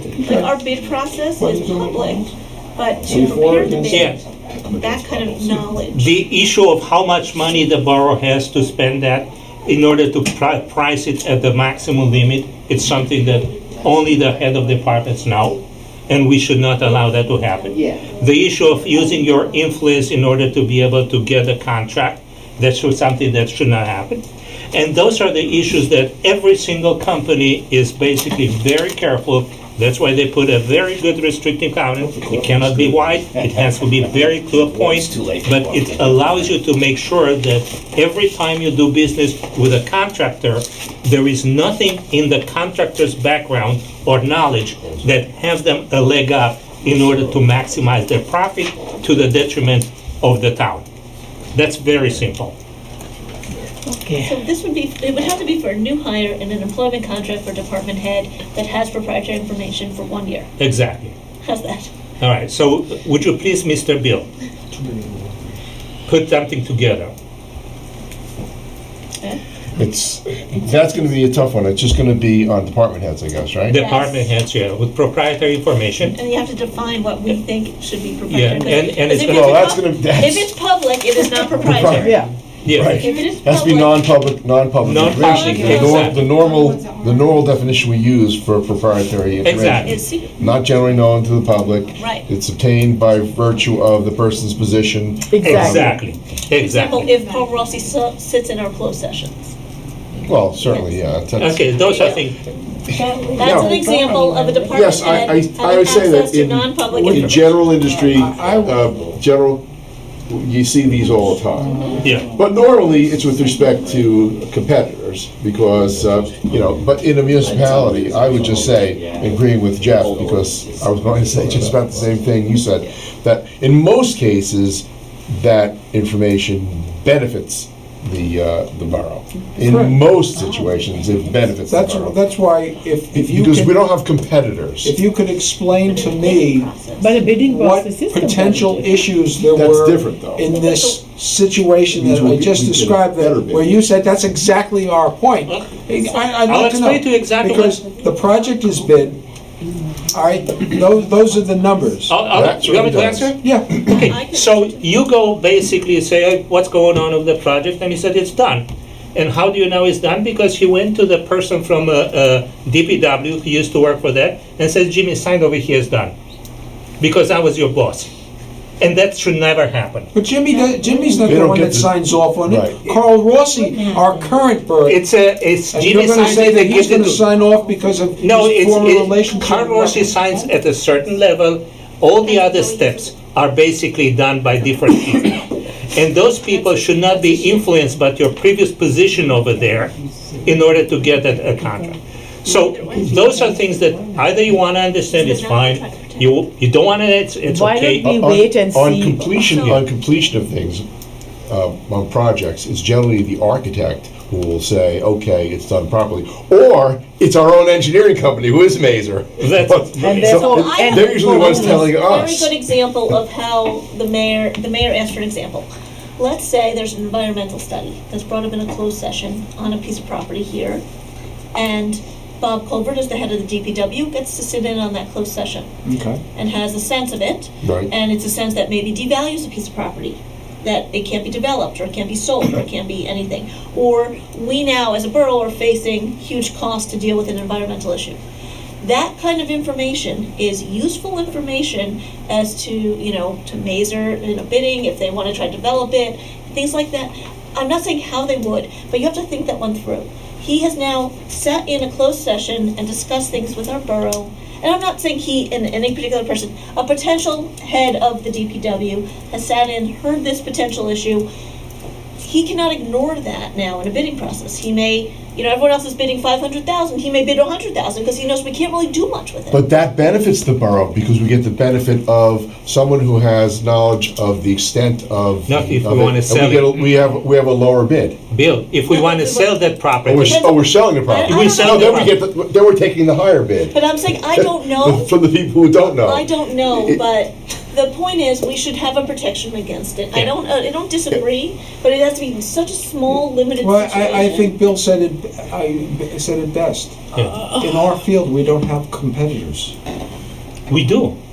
We basically compete putting with- out RFPs where there are hundreds of competitors. But they supposedly- compete with each other. They can- Yeah, and we don't they want compete with somebody us. to have a leg up. For our business. Yeah, but you don't want somebody to have a leg up. Lawrence's example was perfect. Yeah. Because, With the exception of one thing, we don't sell property. no, if we were selling property Yeah. and they knew about something, they wouldn't bid as They wouldn't bid high. on So the people who were less informed would bid higher, and we do But- competitive bidding, so we'd go with the higher bidder. Mr. And Beal. on the other way around, if they were bidding to do a job for us, and they knew that they could do this job cheap because they knew the extent of the problem, we get the benefit of the lower price, we accept the lower price. So almost in every situation, that information, I think it works. Yeah, so it works for us. Here's how it works, Bill, in that way. Basically, you want to sell a piece of property that you have a problem with. They basically start spreading the news. That property is not good. Has an EPA problem. Don't bid on it because it has all these problems. And what happened, because they knew that in a closed session, your property now is getting devaluated because they're not going to just say to themselves, They want to make sure that they can get it for a cheap price, and that's what they do. They spread the news to everybody. So, that's right. Listen, you know something, I That's really Mayor have. James Sharp of That's illegal. Max, I have really that's James Sharp of It's illegal. Newark. I have really no problem with it. It happens. The only negative impact is on the people that when they leave here. That's all. Yeah, exactly. All right, good. I Thank guess you. I could do it, Yeah, but, let's move Well, I ahead. just don't think it's a good idea. If Consideration I may, in we the have contract. here, we still have the Request budget that we consideration. need to adopt Okay, and let's do ordinances, that. and we can move. It would have to be- the Let's next move, meeting. let's Be move. negotiated. Can we do it right now? Yes. No, we have to go Hold to on. the public meeting. I'm Bill- just Bill has saying, done. for the old business What? to I was move gonna to say the something, next but- meeting, to the next work session, was so gonna say we you go to weren't the done. public meeting and adopt our Yeah, bond. let's, ordinances. Let's go. Let's go. Okay. Absolutely. Are we going to the other room or? No, no. Motion to close the work session. Hold on, Yes. Bill had one more time. Mayor, I'm We need a with you on declaration that. for you. We need a declaration. I'll talk to you Bill, about it. a public declaration that we can go to the meeting, to the safety, whatever meeting. Safety meeting. Oh, okay. We discussed the issue that we would have more than a quorum of council members at this upcoming. Governing public- body. Governing body members, right. Mayor will be there also. Since you're not really there, when you're there in the audience, you're not really there as a representative of the borough. The fact that you are together, it's no different than any other type of coming together. It doesn't go contrary to really what the whole purpose of the Open Public Meetings Act is, to prevent, back office things. This is going to be a publicly, open to everyone. Lots of people are going to be there. It's not something that's going to be a violation of Open Public Meetings Act. Thank you. Okay. Mayor, are you going to move to close to the close. session? Yes. For us. Move to close. Close the work session. Second. Yes? Yes, Yeah. aye. All in favor? Aye. So wait, we're done with- going back, or we're going back? No, to, we're not work going session? back. We're not going. We're going to the We're regular- going to Take a the, 2-minute Everything else is being, Move to the next meeting. yeah. 2 minutes back, you mean? Can we have? I always need to go to the 2-minute restroom. break, you can have 4 minutes, because Am We'll do I the right only away. one who has to be in the? No, no. in compliance with the Open Public Meetings Act, the notice requirements have been satisfied. Meeting dates for the year are confirmed at the annual meeting, are posted on the public bulletin board in the lobby of the Municipal Center, and published in the record within the first 10 days of the new year. Salute to the flag. I pledge allegiance to the flag of the United States of America and to the republic for which it stands, one nation, under God, indivisible, with liberty and justice for all. Roll call, please. Councilmember Bash, Here. Councilmember Dayton, Here. Councilmember Grossman, Here. Councilmember Hader, Here, Councilmember Park, Here. Mayor Russell. Here. I'll entertain a motion to approve the minutes of April 3rd, the closed session, the work session, the regular meeting, and the closed session. Second. All in favor? Fourth. Revisions to the agenda? Not that I know of, none. Public comment? Any public comment? Yes. Christina from 39 Leroy Street. I just want to say that our downtown does have a consistent look. It's commercial buildings between 1870 and 1925. All the evidence shows that if you want to have a revitalized downtown business area, that in today's market with Amazon, you have to have some kind of draw to make people think that they are going on an experience. We are blessed with a town that has a very historic look. We could change it over to some brand new glitzy glass and concrete. glass and concrete look. We've got historic, that's what we can build on, that will make people think that they're going on a mini vacation when they come to our restaurants, when they shop our stores. This is what they feel is one of the major components of revitalizing towns. So the more we can do to make our town look historic, the better. Thank you. Any other public comment? I'll entertain a motion to approve the consent agenda. A second? Second. Please call the roll. Councilmember Bash? Yes. Councilmember Dayton? Yes. Councilmember Grossman? Yes. Councilmember Hader? Yes. Councilmember Park? Public hearings.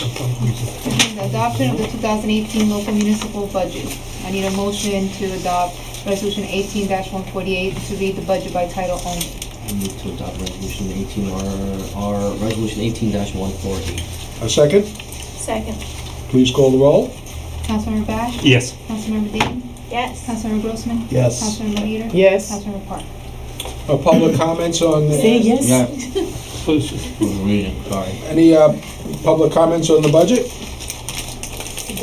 All right, Hey, good job, Shami, you want to read everyone. that? Looks nice.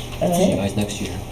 Which one is it? I move to adopt. 18-149. Wait, I'm, It's the second one. second one? Yeah.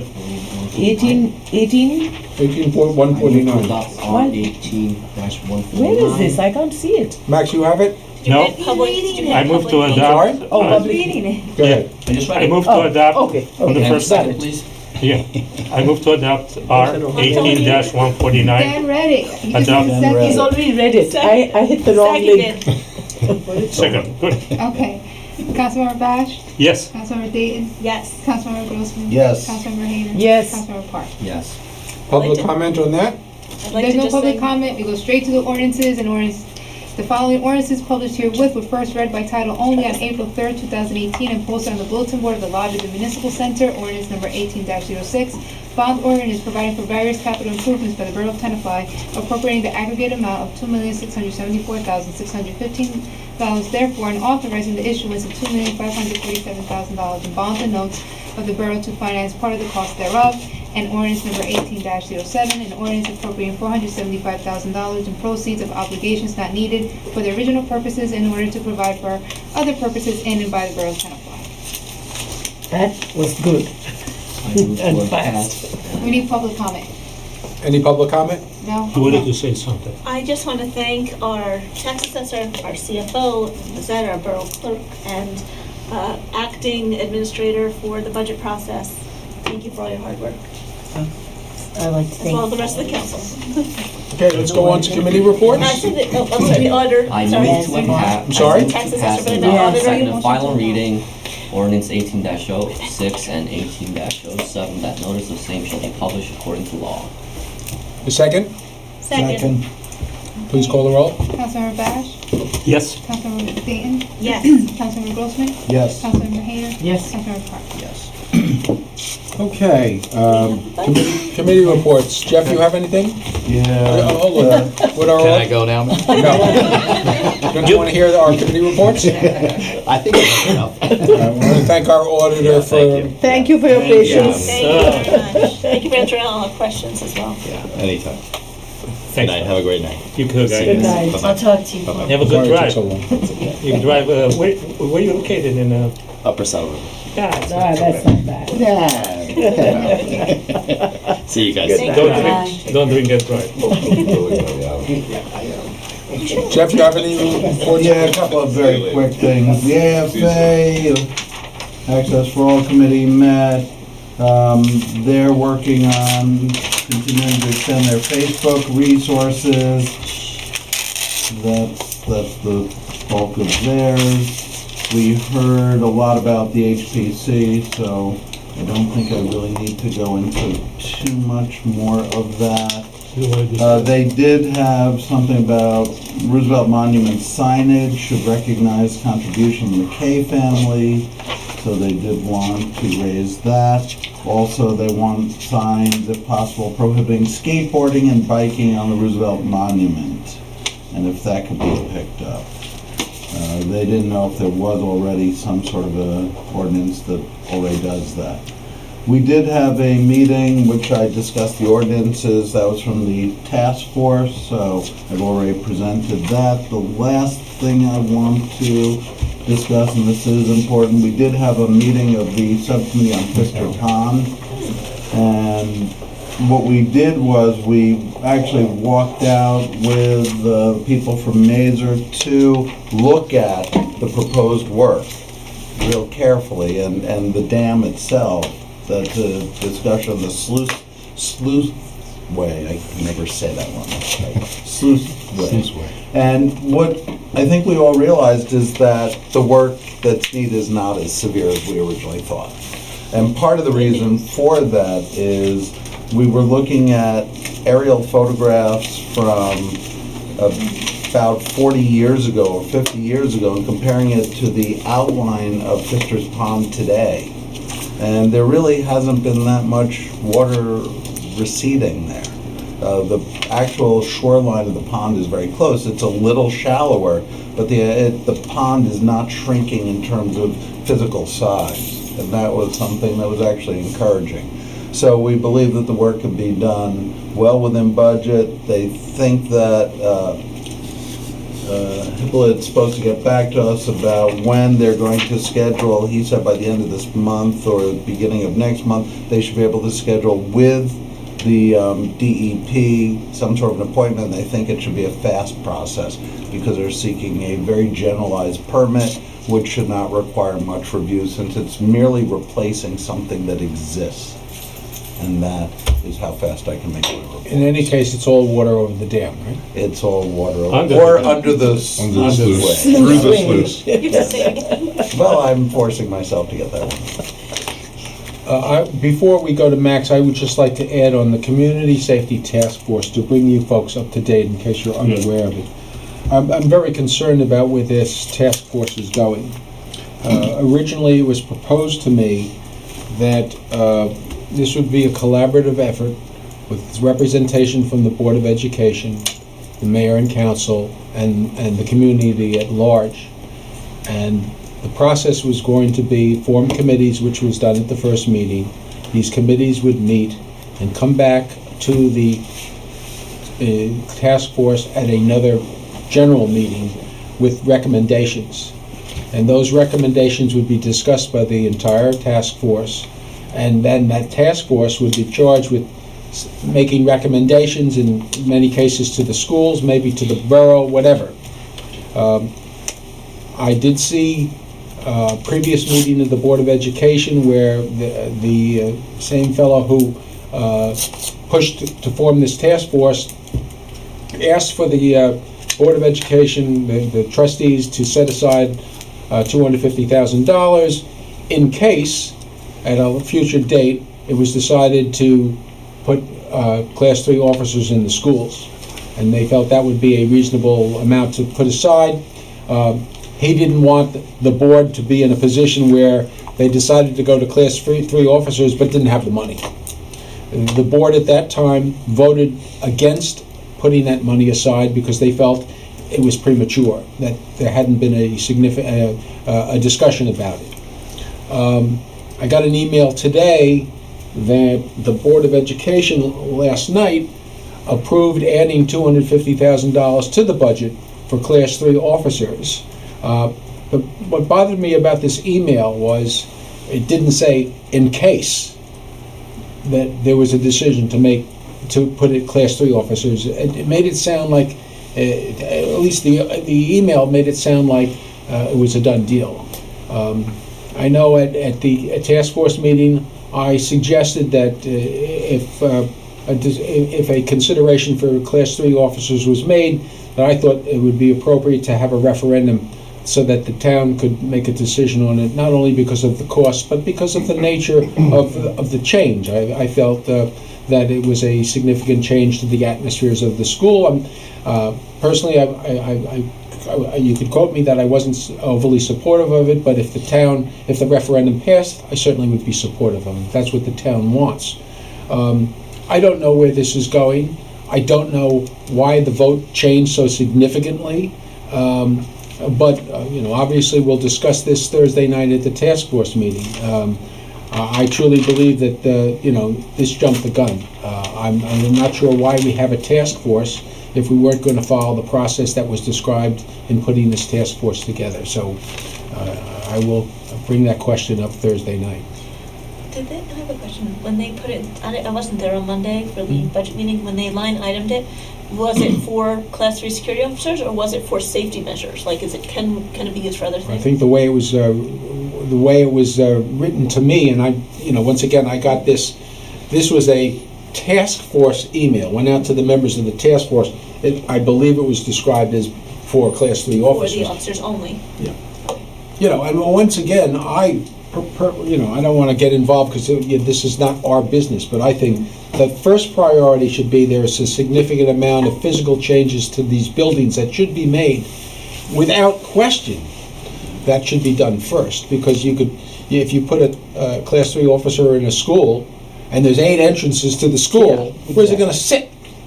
If you cut it down to 1 or 2 entrances, which I think is the intent, which would make a building safer, it makes the purpose of a Class 3 officer is a little more defined, I think. So, Yeah, if I can just read just 2 brief highlights from that Please. email. First of all, I had a problem with this is putting the cart before the horse, because the email says there needs to be a connection between the recommendations of the CSTF and the action taken by the BOE, which is basically saying the CSTF has to now back the board's decision. The board made the decision before the task force has finished really vetting this. And it says specifically the $259,000 would represent the labor cost of 6 Class 3 officers for school hours only. This does not include additional cost to deploy them, which has been estimated to be a one-time cost of $50,000. This is still an open item. The thought last night at the board meeting would be that this cost would be absorbed by the borough, as is a fixed component of police officers. Nothing but the vests or safety. Well, that's all in the 50,000 is training. Well, I don't want to get into their budget. It's Right. not our. But what they're trying to do is Put it in ours. But I throw it to our I'm glad budget. you brought the last point up. They want to throw it to our budget. Well, I understand that, but this is, like you said, the cart before the horse. Right. And I think Thursday night's meeting will be very interesting. That was the gist of it. Max, you got anything? Yes. The Board of Senior Citizens Committee met, and first we had a meeting, Peter was over here, and then we went into the real guts of the meeting. So there was a question about the storage for the senior citizen documents. They need a 4-drawer cabinet to be, if it's possible, put in the area where the coordinator is going to be sitting. So they have a lot of documents that they keep right now at the chairman's home, and she doesn't want to have a bonfire. She wants those documents to be safe, because it has all the history, all the studies, and everything that was done over the last 5 years. So this is a request for you to have a. Well, didn't you point out to them that something like this should be in their budget? They have a separate checking account. Didn't she say that she has a separate? No, they don't have the Senior Citizen Committee doesn't have Oh, a the budget. committee, I'm sorry. What are you talking about? The You senior said the center senior or the center. Senior Citizens Citizen. Committee. Oh, because you said the senior center. They want No, a the file Senior cabinet. Citizen Committee. They want a file cabinet. Yeah. I don't know what the coordinator's office looks like, So so. sorry. I don't Yeah, know they said that how they roomy it possible. is. They wanted basically to have a. We should be able to find something. Okay, and be able, if it's possible, also while the coordinator is not there, if they need to work, to be able to have access to that area. If they need to prepare, they were trying to prepare letters or stuff like that, and rather than do that at home, they would like to, when the coordinator is not there, to be able to use that area. Well, the coordinator would be working on sensitive information that would all be stored in that. It's not gonna be left on the door, it's gonna be closed and locked up. What about HIPAA? It's all gonna be locked up. They're not gonna be, they just need the desk when it's not used to be able to do mailing, to write stuff, because they don't wanna do that anymore on ad hoc at home and trying to work out stuff like that. Well, it depends. Whoever the coordinator is hired, if the person is only here, I mean, it'll be 20 hours. Yeah, it's gonna but be 4 hours. It could be somebody that's here chunk midweek or break it up during the week. The issue is whenever it's not there, If they want to, they can always come in and sit here or in the Yeah, small they can sit conference in room. one of the There's no- small there's no- rooms in one. they say, here's the story. Here are their meetings over there. If they're gonna have a schedule with a coordinator, it's gonna be 4-4-4, they should know that the rest of the 4 hours, they have a place where they can sit and work. We don't give a committee an office space. There is another conference room back there that they can use that it's infrequently used. Okay, I'm gonna tell them that basically there is no, there cannot be designated space for a committee. They can use any available space when they need it. Yeah? Yes, and we'll find space for them. Okay, now, thank you so much for adding that tab. They have documents like monthly meetings, notes, and stuff like that. Who do they send it so they can be put on the website? Their minutes, Yes. that would go to Jules' office, to either Valerie or Christine, and they post So to whom should they go? to either Valerie or Christine, because they post Environmental Commission and the HPC minutes, so they go post the Senior Citizens Committee minutes. Specifically, Valerie or Christine, you don't have? Either one. Either one, because if one's on vacation, the other one has access and can do it. Okay. To post. Okay, they want to also post the studies that they have done, so people can look at that with, shows the, basically the, Yeah, there's a the drop-down percentages, menu, yeah. and it'll go by year, just like we have our minutes, and our budget minutes are in there, so. Perfect, okay, good. There is a new member of the board, she's a very nice lady, she's a nurse practitioner. And they looked at the contract that we have, and what they're looking over here is to make a presentation to the Board of Health about what they think that there should be a nurse practitioner that is going to be cheaper than the existing one that is provided by, I guess, Hackensack. It's not their purview. If they want to present it to the Board of Health. But it's not the committee's purview to get involved with the contract with the Board of Health. No, but they want to present because there are some issues they want to make sure. They want the nurse practitioner to be able to work almost every week, so they can follow up with the people that have health problems. They basically check up with the medication and all the other issues there. Also, they will need the nurse practitioner to be able to do home visits with the coordinator that comes, because people that cannot go to the senior center, but they are the most in need of that type of help, they don't have any access to any health, so they want to be able to have this nurse to be there, but to get that. So they're working on to the presentation, the cost and stuff. Talk to the Board of Health and see if the Board of Health wants to decide or not to do that. The meeting, a meeting is right now scheduled for May 23rd at the Senior Center with the representatives of the, our district. 37. Yeah, 37 district. It's going to be starts at 10 o'clock. 9 to 12, they said. Well, first it's going to be coffee and stuff like that, but Gloria is going to be there to moderate if there is a need. And the seniors, Gloria is the chair of the Senior Citizen Committee, and they're going to put together an agenda and send it to everybody, inviting a lot of, if the council people have time, please come over there at the center to show support for all these senior citizens activities and so on. And that's pretty much what I have. Thank you. Sandra? Yes, the Board of Directors of the Senior Center met on that very rainy Monday. The majority of the meeting was devoted to redoing their bylaws. Several times. Several times. Mayor, you were there. And most of the meeting was spent on that, and they discussed the coffee and conversation with the District 37 elected officials. There's a Spring Craft and Vendor Fair on Saturday, April 28th. 35 vendors have already signed up, and they expect it to be a success. Last year, it was during midweek, and it worked out well even then. So now they are hoping for an even better turnout because it's on a Saturday. And that's all I have to report.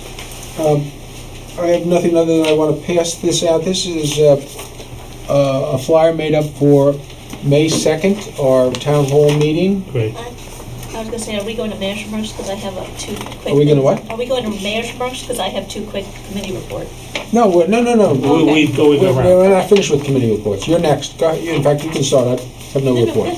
I'm done. I just want Okay. everybody to get a copy of this, and if you have any comments on it, let me know. Very quickly, the Chamber of Commerce Street Fair is this weekend. We hope for good weather. We hope everyone comes out. And it's both Saturday and Sunday, so please come into town, bring friends, tell people. The one event that I would like to discuss that's new is the Welcoming Committee is proposing to have a new May event for our new residents. In the past, in the history of our town, if you're a new resident, you got a tour of the firehouse. So they are trying to make a May firehouse tour and ice cream truck event, using our firemen, the police chief we hope would attend, and we're trying to ask Mark Slauson if he would come over and talk about the youth center, teen center at the same time for the new residents. So that they're trying to plan. I think the date at this moment will be May 16th. So Mayor, you will probably be asked to attend as well. We hope you Did come the out. ice cream truck go out to bid? Just kidding. I don't know. Roxana, I was gonna say Roxana has been in touch with Lizette on that. I will let that slide. Okay. Well, it's at, I'm not. We shouldn't. No, I'm only working- kidding. We shouldn't. Okay. I know, she wrote you, right, about We this. should, I know, that's it. Right. So anyway, it should be a new event, so that way we'll Yes, have a nice. spring event and a fall event. They're very excited about it. The Welcoming Committee feels revitalized. The last thing on the Welcoming is they do want me to ask again, I'm sorry about this, Lizette. There's still a discrepancy on the postage for their postcards for new residents. If they mail it out of the borough, it's $1. If they mail it out of the post office, it's 50 cents. I think that tells you where you should mail it out of. And the problem is, I think they'd like to just bring it here and drop it off. They just don't understand why there's a 50-cent discrepancy. That's where our machine is set up, that's what our vendor told us, I can't override it. We have to put in a certain code to process it, and that's how it comes out. So what Roxana then has to do is mail it from the post office and come here with her receipts. Is that the direction I should give her? I mean, it saves good $200, and they have a small budget, so they're not looking to spend $400 when they can spend $200. Makes sense. And the last thing I want to report is from the rec board, our Little League and softball parade is this weekend. Are you leading the charge? Well, I've been pushed aside again for the first pitch, but I'll probably be in the Why? parade. Okay. Why? I hear it's a celebrity. Tracy Wolfson, the woman who is on, she's the Sideline sports reporter. she's the down on the floor for all these sports events. So So she was honored. she's got a better name than I do. Okay. Sure. I didn't mind getting pushed aside for CC Sabathia, but my fastball is still better than Tracy's. Okay, so anyway, we hope you come out. They're handing out cowbells, so if you plan on sleeping Saturday morning, don't come into, if you're tired, don't come into the center of town. But it should be cute. They're having a hot dog contest. They're handing out hot dogs and lemonade. Eating hot dog contest? Eating hot dog contest. You in? Oh, man. Shot, we're going to lose. Nothing like eating hot dogs at 10 o'clock in the morning. exactly. I'm actually coaching softball, so if anyone wants to come to a game, All right. I am coaching. My husband is the other coach. It's pretty funny. And we think, they're doing really well so far. And lacrosse, also, good numbers on lacrosse, good numbers on softball. Okay, that's We have good numbers in softball? we got about 30 first and second. We have some kindergarten. We have one team, third and fourth. And then we don't have a travel team for 10-year-olds, but we do have the next level up travel. Okay, but we have leagues for them, right? We do.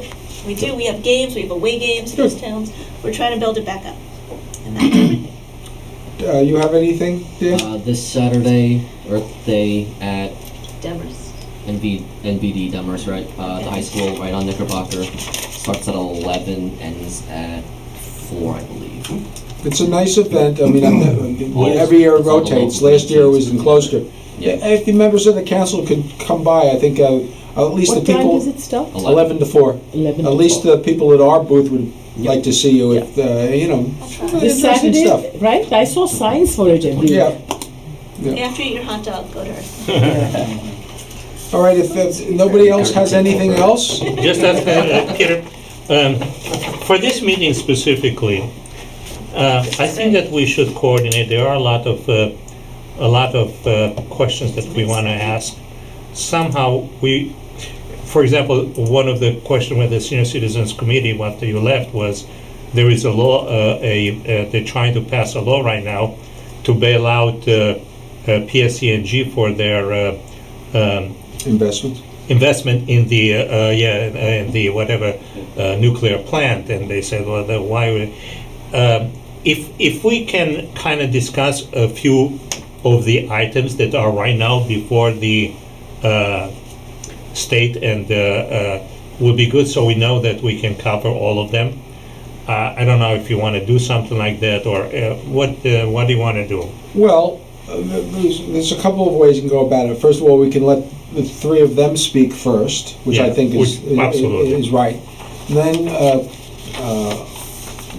if you want, we can have the members of the council ask questions, but I frankly, I think we should all treat ourselves almost as equals and just open it to the floor. Absolutely. But if you want to prepare a list of questions that you'd like to have answered, I'll take it, and towards the end of the event, if somebody hasn't asked one of those questions, I'll throw it out All there. right, so I would at least look at a few points of legislation. Yeah, I agree. I'm going to go to the League of Municipalities has a website with the various stuff that they're considering, and we'll make sure they cover all of that stuff. Okay, all right. Is this separate from the one on the 23rd? Yes. Completely different. This We're is giving them twice. Yeah, they're tying a record for most appearances in Tenafly in 1 month. That's wonderful. No, it is, and I know Gloria was a little upset, but I look at the one at the 23rd as being focused on seniors. It's going to be all seniors that attend. This one is in the evening when a lot of seniors don't even go out. But I'm hoping that we get I want commuters to show up and complain about commuting. I want people to show up and complain about property taxes, all sorts of stuff. Yeah. Okay. All right, Close the close. we'll go into close then. 30 seconds. Yes.